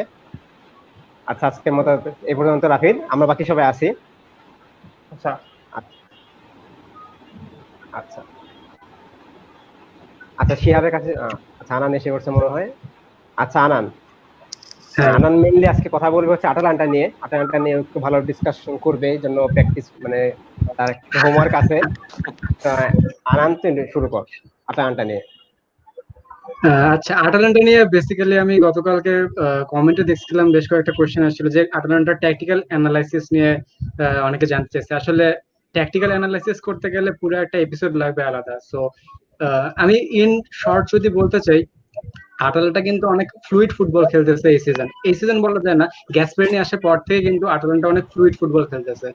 তাদের ফরমেশনটা হচ্ছে অনেকটা মানে স্টার্টিং ফরমেশন হচ্ছে 3-4-1-2, কিন্তু আলটিমেটলি যেটা দেখা যাচ্ছে তারা ওই যার যেখানে থাকার কথা সে কিন্তু সেখানে থাকতেছে না, তারা কনসিস্টেন্টলি রোটেশন করতেছে এবং ডায়মন্ড রোটেশন করতেছে। আর সো বেসিক্যালি যদি মাঝখান থেকে কেউ খেলা দেখা শুরু করে তাহলে সে আসলে বুঝতে পারবে না যে সেন্টার ব্যাকে খেলতেছে সে আসলে সেন্টার ব্যাক কিনা, অথবা যে ফরওয়ার্ডে খেলতেছে সে আসলে ফরওয়ার্ড কিনা। তারা এত ফ্লুইডলি ট্রানজিশনটা করতেছে। প্লাস তারা যেভাবে 1v1 করে যাচ্ছে, 1v1 অলওয়েজ তারা 1v1 রাখতেছে, যেখানে বলি না কেন, অ্যাটাকে বলি অথবা ডিফেন্সে বলি, তারা always man to man mark করতেছে, যেটা তাদের জন্য অনেক বেটার হচ্ছে, প্লাস অপোনেন্টের জন্য অনেক টাফ হয়ে যাচ্ছে এই ম্যান টু ম্যান মার্কিংটা ভাঙাটা, যেটা আমাদের পিএসজি ম্যাচে আসলে নেইমার আর এমবাপ্পের জন্য এটা অনেক টাফ হয়ে যাবে। বেসিক্যালি আমি যদি বলতে চাই পিএসডি শুধুমাত্র চান্স ওই একটাতে আছে, টুখেলের ট্যাকটিক্যাল জিনিয়াস আর নেইমার আর এমবাপ্পের ইন্ডিভিজুয়াল ব্রিলিয়ান্স। সো যদি এখানে একটা কথা বলতে যাচ্ছিল, হ্যাঁ বলো। এই যে ওয়ান ভার্সেস ওয়ান পিএসজি এর এগেইনস্টে এই জিনিসটা যেটা বলতে যাচ্ছিলাম যে এমবাপ্পে নেইমার এই দুজন প্লেয়ারই হচ্ছে হঠাৎ হঠাৎ ড্রিবল পাস করে ফেলে, মানে কাটায় প্লেয়ারদেরকে। এখন যদি হঠাৎ করে মানে নেইমার অথবা এমবাপ্পে একটা প্লেয়ারকে কাটায় যায়, তখন 1v1টা ভেঙে যায় অ্যাকচুয়ালি, কারণ ওকে আটকানোর জন্য আরেকটা প্লেয়ার চলে আসে, তো অটোমেটিকলি তখন একটা বা দুইটা প্লেয়ার ফ্রি হয়ে যায়। এই জিনিসটাই আর কি পিএসজির প্লাস পয়েন্ট, যে 1v1 এর এগেইনস্টে যদি নেইমার অথবা এমবাপ্পে ড্রিবল পাস করতে পারে একটা বা দুইটা প্লেয়ারকে, তখন যে কোনো প্লেয়ার একটা ফ্রি হয়ে যাবে স্ট্রাইকে, তখন আর কি গোল পাবে। এটাই আর কি, যদি 1v1 খেলতেই চাই তাহলে একবারে গায়ের সাথে গা লেগে রাখতে হবে, যে ছাড়াই যাবে না, ড্রিবল পাস করতে গেলেই আর কি গোল খাবে। এটা হচ্ছে এখানে আমি একটা কথা বলতে পারি যে এমবাপ্পে একদম পুরোপুরি ইন্ডিভিজুয়াল তা কিন্তু না, এমবাপ্পের কিন্তু কাইন্ড অফ অ্যাসিস্ট্যান্স লাগে, নেইমারের অ্যাসিস্ট্যান্সটা ওর লাগবেই। আর সেখানে আমি একটা জিনিস বলতে চাই যে লাস্ট মেবি ডটমুন্ডের সাথে ম্যাচে নেইমারকে কিন্তু কিছুটা নিচে এসে ডিফেন্সও করা লাগছে, ডিফেন্স করে তারপর আলটিমেটলি সে উপরে উঠছে। তো এইখানে আটালান্টার অ্যাডভান্সটা এখানেই আছে, কারণ আটালান্টা কিন্তু এত ফ্লুইড ফুটবল খেলতেছে যে তারা একটার পর একটা অ্যাটাক করে যাবে। বেসিক্যালি ডিরুনের আমি একটা ইন্টারভিউ করছিলাম যে তাদেরকে গ্যাসপেন্ডি বলে দিছে যে no back pass, no side pass, only forward pass. তো তারা এভাবে একদম পজিটিভ ফুটবল যদি খেলে যায়, একের পরে অ্যাটাকে যদি করে যায়, তাহলে কিন্তু পিএসজি একদম ড্রপ ডিপ করে তারা ডিফেন্ড করতে ব্যস্ত থাকবে। তো তখন নেইমার আর এমবাপ্পের এই ব্রিলিয়ান্সটা কতটা কাজে লাগবে সেটা আসলে দেখা দরকার। জানান একটা জিনিস, এখানে মার্কিনিয়াস সিডিএম পজিশনে খেলে, প্রায় সিডিএম পজিশনে মার্কিনিয়াস খেলে। তোমার কি মনে হয় কিনা যে মার্কিনিয়াস বা ভেরাতি এরা তো এত বেশি ইন্টেলিজেন্স দেখাইতে পারছে, বা খুব ইন্টেলিজেন্ট প্লেয়ার বলা যায়, এরা কিলিচিচ বা পাপু গোমেজ এদেরকে আটকাইতে পারবে? আসলে ওরা পাপু গোমেজ আর কিলিচিচ ওরাই তো মুরিয়েল বা পাপু গোমেজ, ইলিচিচ আর জাপাতা এরা হচ্ছে mainly basically front three cover করে। সো আই গেস মার্কিনহোস আর যে ভেরাতি আছে তারা প্রপারলি ইন্টেলিজেন্ট বলা যায় না, তারা হচ্ছে ডিফেন্সিভ মাইন্ডেড। সো তারা ঠিক কতটা আটকাতে পারবে পাপু গোমেজ, বেসিক্যালি তারা 4v4 থেকে 5v4 যদি একবার এনে ফেলে, তো ইদ্রিসা গানা আছে আর হচ্ছে ভেরাতি যদি খেলে অথবা মার্কিনহোস খেলায়, তাহলে এই পাপু গোমেজ দেন জাপাতা, ইলিচিচ এবং যদি পাশালিচ আসে, তো প্যাশালিচ এদেরকে আটকানো অনেকটাই টাফ হয়ে যাবে ভেরাতি, মার্কিনহোস, ইভেন থিয়াগো সিলভার জন্য। তবে এখানে আরেকটা জিনিস যেটা বলতে চাচ্ছি যে মোটামুটি কাউন্টার অ্যাটাকে খেলবে পিএসজি। সো এখানে কাউন্টার অ্যাটাকের সাথে একটা কোশ্চেন করতে চাচ্ছিলাম যে এমবাপ্পে অথবা নেইমার এদের যে পরিমাণ স্পিড, এই স্পিডের কাউন্টার অ্যাটাককে কি মানে ঠেকানোর মতো, মানে আবার পিছায়, মানে কাউন্টার অ্যাটাক মানে তো ড্রপ ব্যাক করতে হবে, এই ড্রপ ব্যাকের স্পিডটা কি থাকবে অ্যাটলান্টা? এটা একটা বেসিক্যালি অ্যাটালান্টা যে জিনিসটা করে যে তাদের কিন্তু সেন্টার ব্যাকে অনেক সময় সামনে উঠে যায়, ডিকয় রান যেটাকে বলে, ডিকয় রান। এই ডিকয় রান নেওয়ার ফলে যখন সেন্টার ব্যাকরা সামনের দিকে রানে, তখন ডিরুন আর হচ্ছে ফ্রয়লার যারা আছে তারা হচ্ছে ড্রপ ব্যাক করে। আর প্লাস যখন তারা পজিশন লুজ করে, তখন হচ্ছে তারা বেসিক্যালি 3-4-1-2 না খেলে তারা হচ্ছে 5 ম্যান ডিফেন্সে শিফট করে। তো 5 ম্যান ডিফেন্সে শিফট করলে আলটিমেটলি যখন একজনকে বিট করবে, তখন কিন্তু তাদের যে উইং ব্যাক গুলো আছে হ্যাতেবোয়ার আর হচ্ছে গসেন্স, তারা মোটামুটি স্পিডই আছে, এই আই গেস এই স্পিডটাকে বিট করতে পারবে। বাট অ্যাগেন নেইমার আর এমবাপ্পে দুইজনেই ইন্ডিভিজুয়ালি অনেক ব্রিলিয়ান্ট, তো তাদেরকে কখনো you can keep them out of the equation. হ্যাঁ, এটা একটা কথা। তো দেখে মনে হয় না এরা ডিফেন্স করতে চায়, এরা তো সবসময় মনে হয় যখন এটাকে আউটস্কোর করে জিততে চায়, যা বুঝি। অ্যাকচুয়ালি ওয়ান্ডারফুল এই টিমটার এখন নকআউটে থাকার নকআউট রাউন্ডে থাকার কথাই ছিল না অ্যাটালান্টার। ওরা গ্রুপ পর্বে যেরকম ওইখান থেকে যে মানে কিভাবে অ্যাটালান্টা নকআউট স্টেজে আসলো এখনো বলা যায় কোনো শতাব্দীর বিষয়। ওইখান থেকে আবার এরা অ্যাকচুয়ালি লিগও খুব ভালো হার্ড হয়ে গেছে। আমি অ্যাকচুয়ালি জানি না এই টিম সম্পর্কে কি বলবো, বারবার এটাই মনে হয় যে খুব এক্সাইটিং খেলে, যেদিন খারাপ খেলবে ওই দিন বাপ মা থাকবে না। ওইটাই। আচ্ছা আনান, তাহলে আটালান্টা জানি না তোর প্রেডিকশন কি? মানে পিএসজির সাথে কি তারা পার হতে পারবে নাকি আটকা পড়বে? কি মনে হয়? আমাকে যদি বলিস যে পিএসজির সাথে তাদের মেইনলি আমার কাছে মনে হচ্ছে 60-40 চান্স আছে তাদের থ্রু হওয়ার। আর এরপর যদি আমি আসি, এরপর হচ্ছে হয়তোবা তাদের Atletico লাইপজিগ হয়তো। অথবা অ্যাটলেটিকোর সাথে খেলা করবে, মানে মোস্টলি অ্যাটলেটিকোর সাথে খেলা করার কথা। কিন্তু অ্যাটলেটিকো যেভাবে ডিফেন্সিভ খেলে, প্লাস এখানে অ্যাটালান্টার একটাই প্লাস পয়েন্ট আমি বলবো, যেটা হচ্ছে অ্যাটালান্টা অনেক হাই ইন্টেন্সিটি ফুটবল খেলে। তো এই হাই ইন্টেন্সিটি তারা একদম পুরো 90 মিনিট ধরে কিন্তু তারা একদম কিপ আপ করতে পারে। তো যদি তারা কিপ আপ করে কোনোভাবে গোল দিয়ে দিতে পারে এবং এই টেম্পোটা ধরে রাখতে পারে, আই গেস মানে এটা খুব একটা বেশি আশা রাখা হয়ে যাবে, বাট আই গেস তারা ফাইনাল খেলতে পারবে। অ্যাগেন ফাইনাল অ্যাটলেটিকো যদি তাদের টেম্পোটা নষ্ট করে ফেলে তাহলে Bold তো prediction. আর আচ্ছা, এবার আমরা হোস্ট সহ সবার কাছ থেকে একটা প্রেডিকশন নেব, মানে ইউসিএল এর এবার কারা চান্স বেশি মনে হয়। আনন্দ দিয়ে শুরু করি। ইউসিএল এ মানে কোন দল জিতবে বলে মনে হয় তোর? আমি বলবো নিউট্রাল হিসেবে প্রেডিকশন। নিউট্রাল হিসেবে বায়ার্নের চান্স সবচেয়ে বেশি লাগতেছে। বায়ার্নের পর যেহেতু সিঙ্গেল লেগ ম্যাচ, সিটি কে কখনো বাধা দেয় না। সিটি এই সিজনে একদম ইনহিউম্যান টাইপ খেলতেছিল, মানে এখন খেলতেছে আর কি। তারা যেই নামে সেই গোল দিয়ে দেয়। সো আই গেস বায়ার্ন আর City are probable contender for the UCL this season. আচ্ছা, ওয়াসির কন্টেন্টটা কি বায়ার্ন ছিল? না, আমার ছিল হচ্ছে রিয়াল এবং অ্যাথলেটিকো ফাইনালে যাবে। আচ্ছা, খুব বোল্ড হ্যাঁ, প্রেডিকশন। আমার আমার কেন জানি মনে হচ্ছে যে এই সিজনে নতুন একটা চ্যাম্পিয়ন আসবে, তো ওই দিক থেকে কেন জানি মনে হচ্ছে অ্যাথলেটিকো সাইন করবে, একটা চান্সেস রাখতেছি আর কি। আচ্ছা, যদি এবার আরাফের কাছে আসি।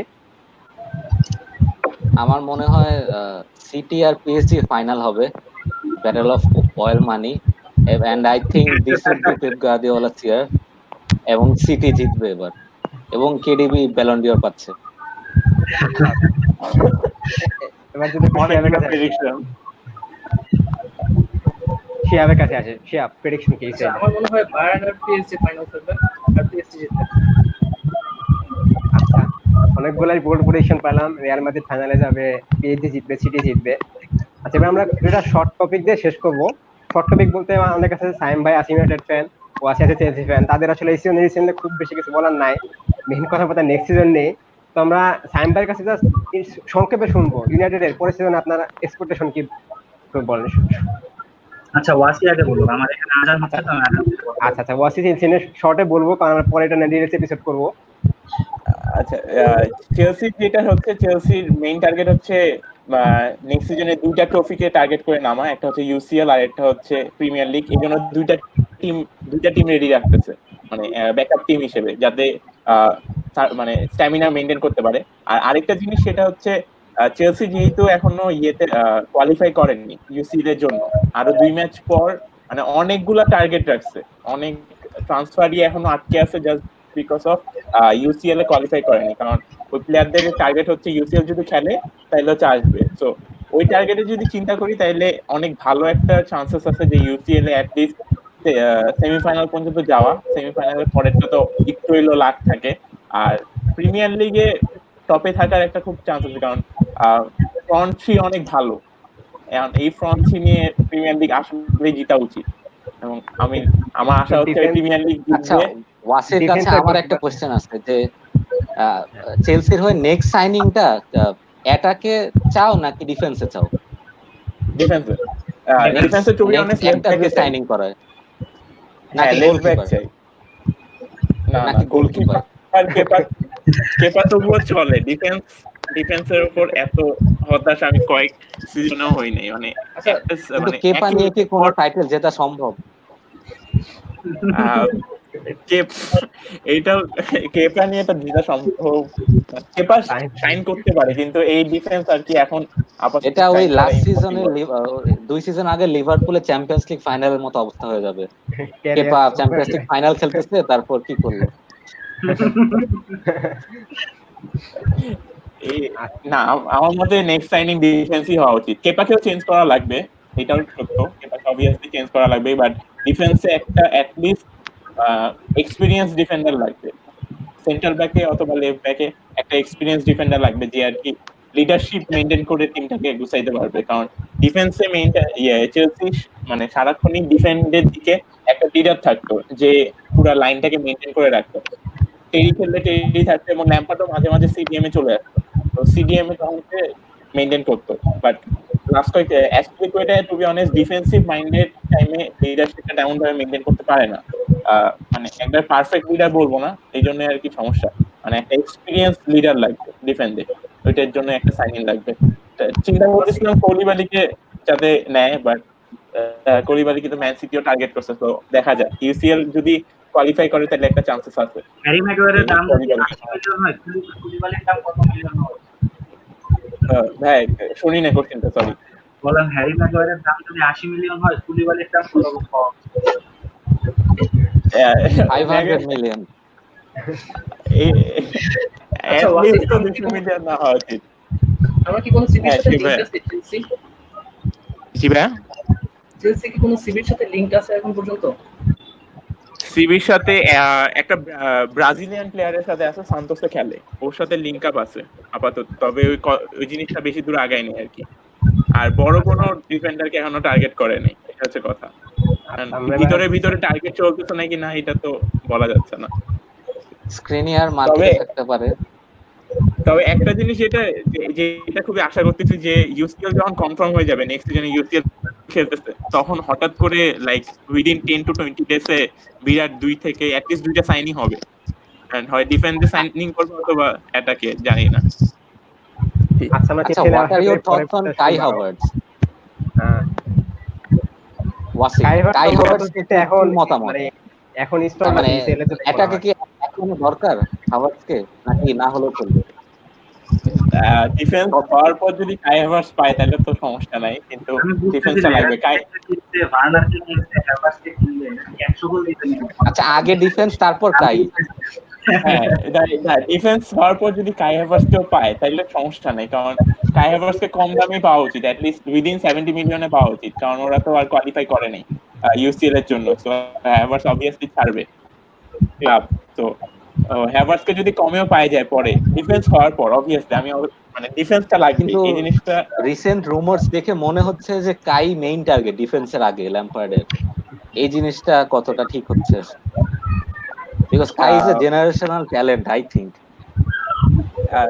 এখানে এটা তো অনেস্ট কাইকে রাখতেছে, বাট এখানে আরেকটা জিনিস যেটা পয়েন্ট, মানে আগেও একটা কয়েকজনের সাথে ডিসকাশন করছিলাম যে মানে আপাতত মার্কেটে ভালো সিবি নাই, এটা হচ্ছে কথা। খুব কম সিবি আছে, তো অনেক টিমই টার্গেট করতেছে সেন্ট্রাল ব্যাক গুলাকে।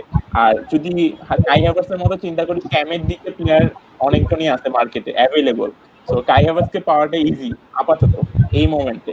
আর সেন্ট্রাল ব্যাকে যদি চিন্তা করি, কয়েকজনই আছে। স্ক্রিনার আসতেছে মার্কেটে, কারণ ওকে ট্রান্সফার উঠাই দিচ্ছে। মানে এক্সপিরিয়েন্স সেন্ট্রাল ব্যাক খুব কম আছে মার্কেটে, যারা ক্লাব ছাড়ে অন্য ক্লাবে যাবে। এই এরকম সেন্ট্রাল ব্যাক যারা মার্কেটে আছে এর খুব কম আছে, এটার জন্য আর কি একজন আছে, we can sell you Umtiti if you want.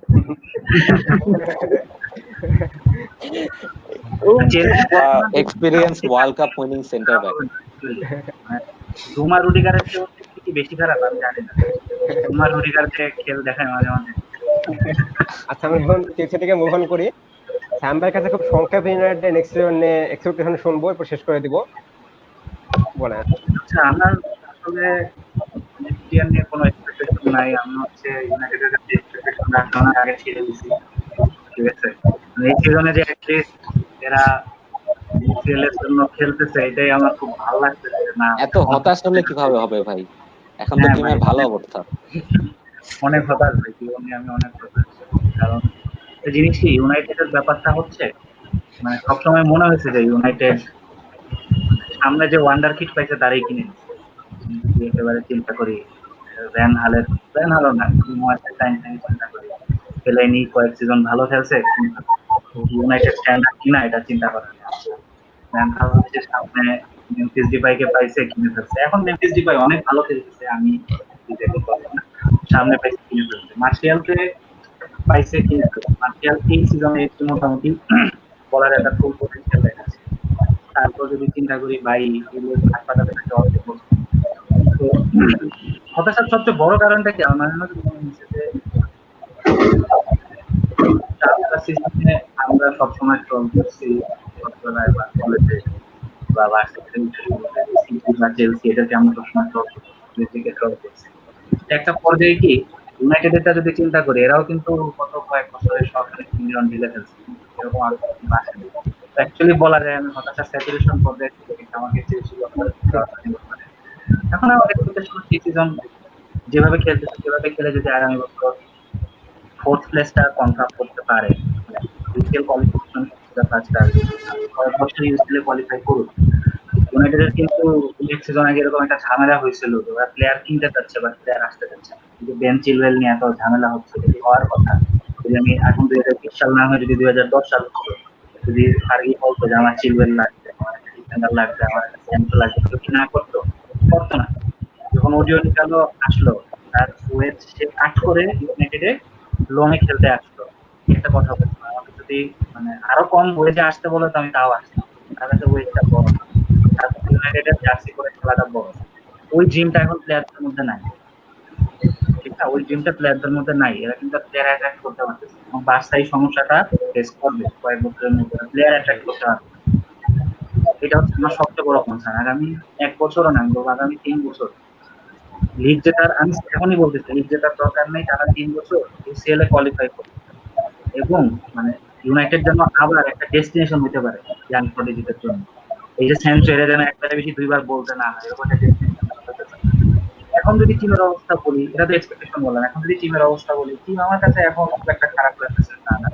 Van বিসাকা আছে, ভ্যান বিসাকা তো ট্রেন্ডের মতো অ্যাটাকিংলি আউটপুট দিবে না, বাট ডিফেন্সিভলি খুবই ভালো, বলবো one of the most solid full back যদি চিন্তা করা যায় ভ্যান বিসাকার মধ্যে একজন, বলবো যে ফুলটা ট্রেন্ডের মানুষ। এখন যেমন ফুল ব্যাকরা অ্যাটাকিং এর দিকে বেশি জোর দেয়, যদি কারবার চিন্তা করি, মার্সেলো চিন্তা করি, ছোটবেলা বেশি Daniyal trend even batsman wicket খেলে সেও গোল দিয়ে আসছে, কিন্তু সেদিক দিয়ে ভিসাটা অ্যাকচুয়ালি বলবো যে সে ডিফেন্সের দিক থেকে জোর দিচ্ছে। ম্যাগয়ার লিন্ডেলফে পার্সেন্টটা ভালো লাগছে, মনে হচ্ছে যে আমরা উল্টাপাল্টা গোল কম লিক করতেছি। এটা বলতে গিয়ে সাউথহ্যাম্পটনের সাথে প্রথম গোলটা মনে পড়ে, দেখছেন সব এই যে কি আমি জানি না, কোন দিন ভালো খেলে কোন দিন মাটিতে মিশে যায়। ব্র্যান্ডন উইলিয়ামসকে প্রমোট করতেছে, আমি মিড নিয়ে খুব আশাবাদী। মিডে ব্রুনো ফার্নান্দেজকে কেনার ফলে যেটা হচ্ছে, পম্পা এখন ঠিক বলে খেলতে জুভেন্টাসে জুভেন্টাসে যেমন তিন থেকে লং বল দিয়ে কন্ট্রোল করতে পারছে, ওই সুযোগটা সে পাচ্ছে। আগে মনে হতো যে ওকে একটু উপরে খেলায়, ঠিক আছে, যদিও সবাই মরিনোকে ক্রিটিসাইজ করতো পম্পাকে কেন নিচে খেলায়, আসলে পম্পার পজিশন পম্পা will never be a CAM, he will always be a CM. এখন পম্পার সাথে মাটিচ আছে, মাটিচ চলে গেলে সেখানে ম্যাকটমিনে আছে, মিডটা নিয়ে খুব আশাবাদী। এটা যদি ফ্লারিশ করে, আই থিঙ্ক আগামী বছরগুলো ভালো কিছু হতে পারে। অ্যাটাক অলরেডি আলহামদুলিল্লাহ খুব ভালো আউটপুট দিচ্ছে। মানে ফাইনালি আমি বুয়েটে যখন চান্স পাইছি তখন মার্শিয়ালকে কিনছি, আমার বুয়েটে লাস্ট ইয়ারে এসে মার্শিয়াল বলতে ভালো লাগে। মার্শিয়াল, রেশফোর্ড, গ্রিনউড, আমার অ্যাটাকটা নিয়ে আমার কোনো কমপ্লেইন নাই। ডিফেন্সটা নিয়েও অ্যাকচুয়ালি আমি বলবো না খুব একটা কমপ্লেইন আছে, তো যাই হোক খুব খারাপ খেলতেছে। আমি জাস্ট মিডটা দেখতে চাই কেমন করে, এই যে পার্টনারশিপ ব্রুনো আর পগবা সাথে ম্যাকটমি, এরা কি করে আমি দেখতে চাই। আর যদি বলা হয় নেক্সট সিজন কি, ভাই ইউসিএল এ কোয়ালিফাই কর টানা 2-3টা বছর, please make United great again, destination for young talent. আচ্ছা, আমার মনে হয় আজকে অনেক ডিসকাশন হলো, শুরু হয়েছিল ইউসিএল দিয়ে, শেষ হলো চেলসি আর ইউরোপা লিগের টিমদের নিয়ে। তো সাইম ভাই, এটা তো মনে হয় মানে বুয়েটে স্পোর্টস এর যে কোনো ফার্স্ট এতদিন মানে এতক্ষণ ধরে কথা হলো কোনো কিছুতে, আপনার মানে অনুভূতি কেমন, ফিলিংস কেমন আছে? আমার ফিলিংস যেটা বললাম শুরুতে বেশ ভালো, যে আমাদের দেখা গেছে যে গ্রুপ থাকাতে কি হচ্ছে বুয়েটে, সেটা হচ্ছে লাইক মাইন্ডেড পিপল একটা সেম শিডিউল শেয়ার করে যে কোনো কিছু নিয়ে ডিসকাশন করতে পারতেছে, যেটা ভালো হোক খারাপ হোক এই কালচারটা তৈরি হওয়া ভালো। তৈরি হওয়া ভালো বলতে, যখন আমি কলেজে পড়তাম আমরা একটা ফুটবল ফিক্স অফ বাংলাদেশ, এই গ্রুপটা তখন বলবো 2013 সালে খুব দিক ছিল। এরপর প্লান্টিক আস্তে আস্তে রাইজ করলো। আমার সবসময় মনে হয় যে আমাদের যেহেতু একটা কমিউনিটি থাকা ভালো, কমিউনিটি থাকা ভালো দিন, এরকম না যে আমরা এলিট, আমরা বুয়েটিয়ান, আমাদের আলাদা ভালো। এই জন্য যে স্পোর্টস নিয়ে ডিসকাশনের আলাদা কোনো প্ল্যাটফর্মের খুব দরকার আগে অনুভব হইতো। কেন, তুমি যদি কারোর সাথে তর্ক করতে যাও, মাইন্ডলেসলি তর্কাতর্কি করে কখনো মানে গেমের এনজয়মেন্ট বাড়ে না। তুমি তর্কাতর্কি করলা, মিম বানাইলা, এই জিনিসগুলো কখনো তোমার গেম বেটার এনজয় করতে সাহায্য করবে না। এটা আমি বিলিভ করি। এবং তুমি সেই যে সময়টা যদি একটু শুধু ভালো একটা ভিডিও দেখো, অ্যানালাইসিস করো বা একটা আর্টিকেল পড়ো, ট্রান্সফার নিউজ ঘাটো, ওই জিনিসগুলো আরো এনগেজিং হয়, এটা আরো বেটার হয়। এখন এই জন্য আমার টুরটা খুব ভালো লাগে, যদিও এটা স্পোর্টস ফ্রিক অফ বইয়ে, আমার কাছে এটা ফুটবল ফ্রিক অফ বইয়ে। আমি তো ফুটবল অন্য কিছু তেমন দেখি না আসলে, মানে নিজে দেখি না। তো এই জিনিসটা একটু এক্সপেকটেশন থাকবে যে ফিউচারে আরো কিছু অ্যানালিটিক্যাল পোস্ট আসুক, ট্রান্সফার নিয়ে আরো কিছু কথা হোক। যেমন রিসেন্ট টাইমসে মনে হয় ট্রান্সফার নিয়ে গ্রুপ দেখতেছি মারা গেছে, আমি জানি না, হয়তো আমি কম দেখতেছি, ঠিক আছে। ট্রান্সফার নিয়ে আরো কিছু কথা, পডকাস্ট আরো রিলিজ হবে। আমার কথা হচ্ছে আলোচনা করতে সুন্দর একটা ইয়ে, যত বেশি আলোচনা করবো আমার এনজয়মেন্ট বেশি বাড়বে। তোমরা যেহেতু আরো 2-3 বছর আছো, এক্সপেকটেশন থাকবে যে তোমরা প্ল্যাটফর্ম আরো বড় করবা এবং এটা একটা কনস্ট্রাকটিভ এন্টারটেইনমেন্টের জায়গা করবা, নট লাইক এক্সিবি, ঠিক আছে। দুটাটা মেইন টেস্টিং ট্রলি সব এগুলো একটু মনিটর করবা, মানে এমন করবা যেন আমি বলতে পারি যে হ্যাঁ এমন একটা জায়গা আছে যেখানে ট্রলিং কম হয়, কনস্ট্রাকটিভ আলোচনা বেশি হয়, এমন একটা গ্রুপ যেখানে গেলে আমি কিছু শিখতে পারি ফুটবল সম্পর্কে। আলটিমেটলি দিন শেষে আমি নতুন নতুন কিছু শিখবো, আমি গেমটা কত সুন্দর করে দেখতে পারবো, ঠিক না? নিজেরা যদি চিন্তা করো, তোমরা যখন ছোট ছিলে তখন তোমরা গেম দেখে একরকম আনন্দ পেতে, এখন কিন্তু ফুটবল দেখে অন্যরকম আনন্দ পাও। কারণ এখন তোমরা আরো অনেক বেটার আন্ডারস্ট্যান্ড করতে পারো। তোমরা এখন একটা সিপিএম আর সেন্টার মিডের মধ্যে ডিফারেন্স করবে, সিএম আর একটা ক্যামের মধ্যে ডিফারেন্স করবে, এগুলো কিন্তু অ্যাড করে, তাই না? গেমের এনজয়মেন্টের মধ্যে এটা অ্যাড করে, গেমটা আরো সুন্দর করে, হ্যাঁ। এটাই তোমাদের কাছে, এটাই এক্সপেকটেশন যা করতে আরো সুন্দর বড় জায়গাটা যেন লাম্বাই হয়ে যাওয়ার পর মজা হয় গ্রুপ থেকে। আচ্ছা, এবার আচ্ছা, ওয়াসি, ফাইনাল থটস। হ্যাঁ, এখানে কনস্ট্রাকটিভ আলোচনা, অ্যাকচুয়ালি ফুটবল নিয়ে কনস্ট্রাকটিভ আলোচনার শেষ নেই। মানে যদি শুরু করা যায় তাহলে অ্যাটলিস্ট 4-5 ঘন্টা টানা করা যাবে, এবং করছিও আগেও। কিন্তু মানে ইউনিভার্সিটি লাইফের সময় সব ফ্রেন্ডরা যাদের সাথে করতাম স্কুল লাইফে একসাথে হওয়া খুব কম হয়। তো একটা গ্রুপ থাকা মানে হচ্ছে অ্যাটলিস্ট সেখানে আমরা করতে পারতেছি, মানে এবং নিজেদের ফ্রেন্ড অথবা সিনিয়র ভাইয়া জুনিয়র সবাই মিলে করতেছি। এটা একটা খুবই ইম্পর্টেন্ট জিনিস, কারণ এটা লাগে অ্যাকচুয়ালি। মানে মানে যেসব জিনিসে মজা পাই সেসব জিনিস না করলে তো আসলে মিনিং থাকে না। এবং এই মানে ম্যানিউ, মনে করেন ম্যানিউকে আমি দেখতে পারি না, ম্যানিউ কোনো একটা ফ্যানের সাথে যদি ঝগড়া চলে তখন মানে খুব ভালোই লাগে, মজাই লাগে।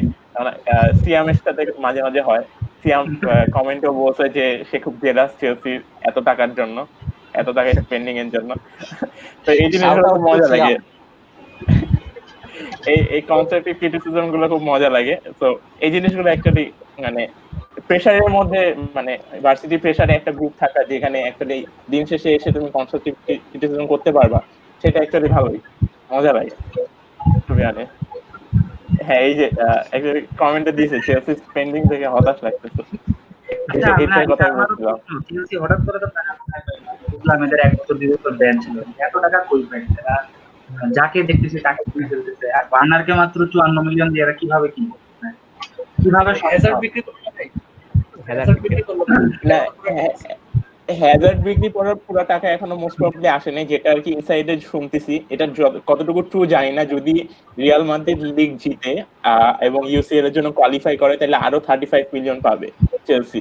এটা কতটুকু ট্রু এটা জানি না, তবে চেলসি গ্রুপগুলোতে আজকে দিছে যে যদি রিয়াল মাদ্রিদ উইন করে তাহলে আরো 35 মিলিয়ন আসবে আর কি।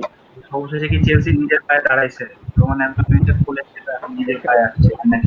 এখানে অ্যাকচুয়ালি আমি বলবো ল্যাম্পার্ডে অনেকটা জিনিস আছে, ল্যাম্পার্ড এবং কেক আর কি নিজেদের ক্লাব ওদের আর কি অ্যাকচুয়ালি। তো ওদের ডেডিকেশনটা খুব ভালো এবং ওরা খুব ভালো করে বুঝতেছে যে কোন জায়গায় প্লেয়ার লাগবে। আর ল্যাম্পার্ডের যে জিনিসটা আমার খুব ভালো লাগছে সেটা হচ্ছে কোন প্লেয়ারকে কিভাবে খেলাইতে হবে এটা সে খুব ভালো বুঝে। একটা জিনিস জাস্ট তুলনা করি, সারি বলের উপরে খুব ডিপেন্ডেন্ট যে বলই খেলতে হবে, সব প্লেয়ারকে এইটাই খেলতে হবে। আর ল্যাম্পার্ড কিন্তু এটা না, ল্যাম্পার্ড হচ্ছে যারা নামতেছে তারা কি টাইপের খেলা খেলতে পারে ওদের সাথে সে প্লেয়ারের সাথে অ্যাডজাস্ট করে টিমটাকে ম্যানেজ করতেছে, এটা একটা ভালো জিনিস। এটার জন্যই মনে হয় এই সিজনে যেই পরিমাণ সাকসেস পাইছে, হ্যাজার্ড চলে গেছে, পুরো একটা ইয়াং টিম নিয়ে নামছে, ট্রান্সফার ব্যান, এত কিছুর পরও যে সার্ভাইভ করছে এত সুন্দরভাবে, এটা টোটালি আমি বলবো যে ভালো করছে। কিন্তু অনেক ইয়াং প্লেয়ার কিন্তু লোন থেকেও কল করতেছে, যে ট্যামি আব্রাহাম, হ্যাঁ লোন থেকেও কল করছে, হ্যাঁ ওদের ট্যামিকে এতগুলা চান্স দিচ্ছে, এটা কিন্তু হিজ ডে হেড কোনো ইয়াং প্লেয়ার কল্পনা করতে পারে না। এই বয়সে এই পরিমাণ মিনিটস পাবে। রিস জেমস আচ্ছা, খেলাচ্ছে। এখানে আমি একটা জিনিস অ্যাড করতে চাই একটু, যে চেলসির এই সিজনের ট্রান্সফার পলিসিটা নিয়ে। যেহেতু আমরা জানি যে একটা প্যান্ডেমিকের জন্য এখন সবগুলা ক্লাবেরই ফিনান্সিয়াল স্ট্রেংথ অত বেশি নাই, কোনো প্লেয়ার কেনার মতো আগে টার্গেট থাকলেও এখন ওই টাকাটা স্পেন্ড করতে পারতেছে না। যেহেতু চেলসি দুইটা ট্রান্সফার উইন্ডো কোনো ট্রান্সফার করে নাই, সো ওদের সেভড মানি কিন্তু অনেক ছিল। এবং আমি এখানে আব্রাহিমোভিচকে একটু ক্রেডিট দিব যে ও কিন্তু এই অপরচুনিটিটা বুঝতে পারছে যে এই সিজনে প্লেয়ার কিনতে গেলে অন্য কোনো ক্লাবের সাথে তাকে বেশি কম্পিট করতে হবে না। সে কিন্তু হ্যাঁ, এটা true। তুলনামূলক কম প্রাইসে এই ওয়ার্নার বা হাভার্টস এর মতো, মানে যাদেরকে সব ইউরোপে সব ক্লাব চায়, একদম কোনো কম্পিটিশন ছাড়া ওদেরকে নিয়ে নিতে পারতেছে। সো একটা অপরচুন টাইমে যদি সে এই টাকাটা ইনভেস্ট করে, সে কিন্তু জানে যে এটা সে পুরোপুরি ফিরে পাবে 2-3 বছরের মধ্যে। এবং তার ইনভেস্টিং এর টাইমটা আমি খুব, মানে এটা খুবই কমেন্ডেবল। সেটাই। এবং ওরা অ্যাকচুয়ালি মানে নাম দিয়ে নাম রিপ্লেস করতেছে না। ও কিন্তু যখন হ্যাজার্ড চলে গেল, ও কিন্তু নাম দিয়ে নাম রিপ্লেস করে না। ও পুলিশকে আউটপুট দিয়ে হ্যাঁ, আউটপুট এখানে আরেকটা জিনিস বলবো যে যেসব প্লেয়ার টার্গেট করছে, মানে মনে করো ওয়ার্নার অথবা পুলিসিচ অথবা জিএচ, এই তিনজনের খেলার স্টাইল কিন্তু kind of same, counter attack, fast football যে খেলাটা, বিল্ড আপ খেলা না। তো যেইটা টার্গেট করতেছে নতুন প্লেয়ার যারা খেলা, অ্যাটাকে যদি প্লেয়ার টার্গেট করে তাহলে সবাইকে একই মেন্টালিটি টার্গেট করতেছে, যে এদের মেন্টালিটি হয় কাছাকাছি। এটা একটা খুবই ভালো একটা জিনিস, মানে এইটা খুবই ইম্পর্টেন্ট যে কোন একটা প্লেয়ার যদি তো নতুন একটা ক্লাবে আসে ফ্লোরিশ করতে চায়, তাহলে অবভিয়াসলি তার মেন্টালিটি তার টিমমেটদের সাথে যাইতে হবে, নাহলে একটা নেগেটিভ এনার্জি মানে স্টার্ট হয়। লাইক পোগবা যেমন ফার্স্টের দিকে এসে ম্যানিউতে একটা একটু হইলেও পুরো ম্যানিউ টিমের মধ্যে একটা নেগেটিভ এনার্জি শুরু হয়ে গেছিল, যে পোগবাকে আউট অফ পজিশন খেলাচ্ছিল। তো ওই জিনিসটা আমি বলবো যে প্লেয়ার টার্গেট করাটা খুব সুন্দরভাবে করতেছে চেলসি, যে মেন্টালিটি মিলতেছে আমার টিমের সাথে এইরকম প্লেয়ার, এই জন্য আমি বলবো অনেক ভালো সাকসেস পাচ্ছে। তো ল্যাম্পার্ডকে কবে আমার sack হয়- করতেছো? জি ভাই, ল্যাম্পার্ডকে কবে স্যাক করতেছো? না ইনশাল্লাহ করবো না, ইনশাল্লাহ করবো না, ও ইউসিএল জিতাই ছাড়বে আমাদের আবার ইনশাল্লাহ। আজকে অনেক কথা হলো, আমার মনে হয় আজকে যেখানে শেষ করা দরকার। আশা করি আমরা ওয়াসি এবং সাইম ভাই জন্য কিছু পরবর্তীতে আবার পাবো। আমার আজকে সময় দেওয়ার জন্য ধন্যবাদ। আজকে তাহলে আমরা শেষ করতে পারি। তোমাদের কাছে যাওয়ার আগে আমার দুইটা হ্যাঁ। রিকোয়েস্ট। তোমাদের ওই টেকনিক্যাল অ্যানালাইসিস টাইপের পোস্ট আরো দরকার। এটা বছরের শুরুর দিকে অনেক থাকতো গ্রুপে, কিন্তু এখন অনেক কমে গেছে। আর তোমাদের ট্রান্সফার নিউজ রিলেটেড পোস্ট কম আসে, এই টাইপের এই যে 27 তারিখ থেকে ভাই শুরু হবে অফিসিয়াল ট্রান্সফার উইন্ডো, তখন থেকে আশা করি সব ভালো মতো সব আপডেট দেওয়া যাবে।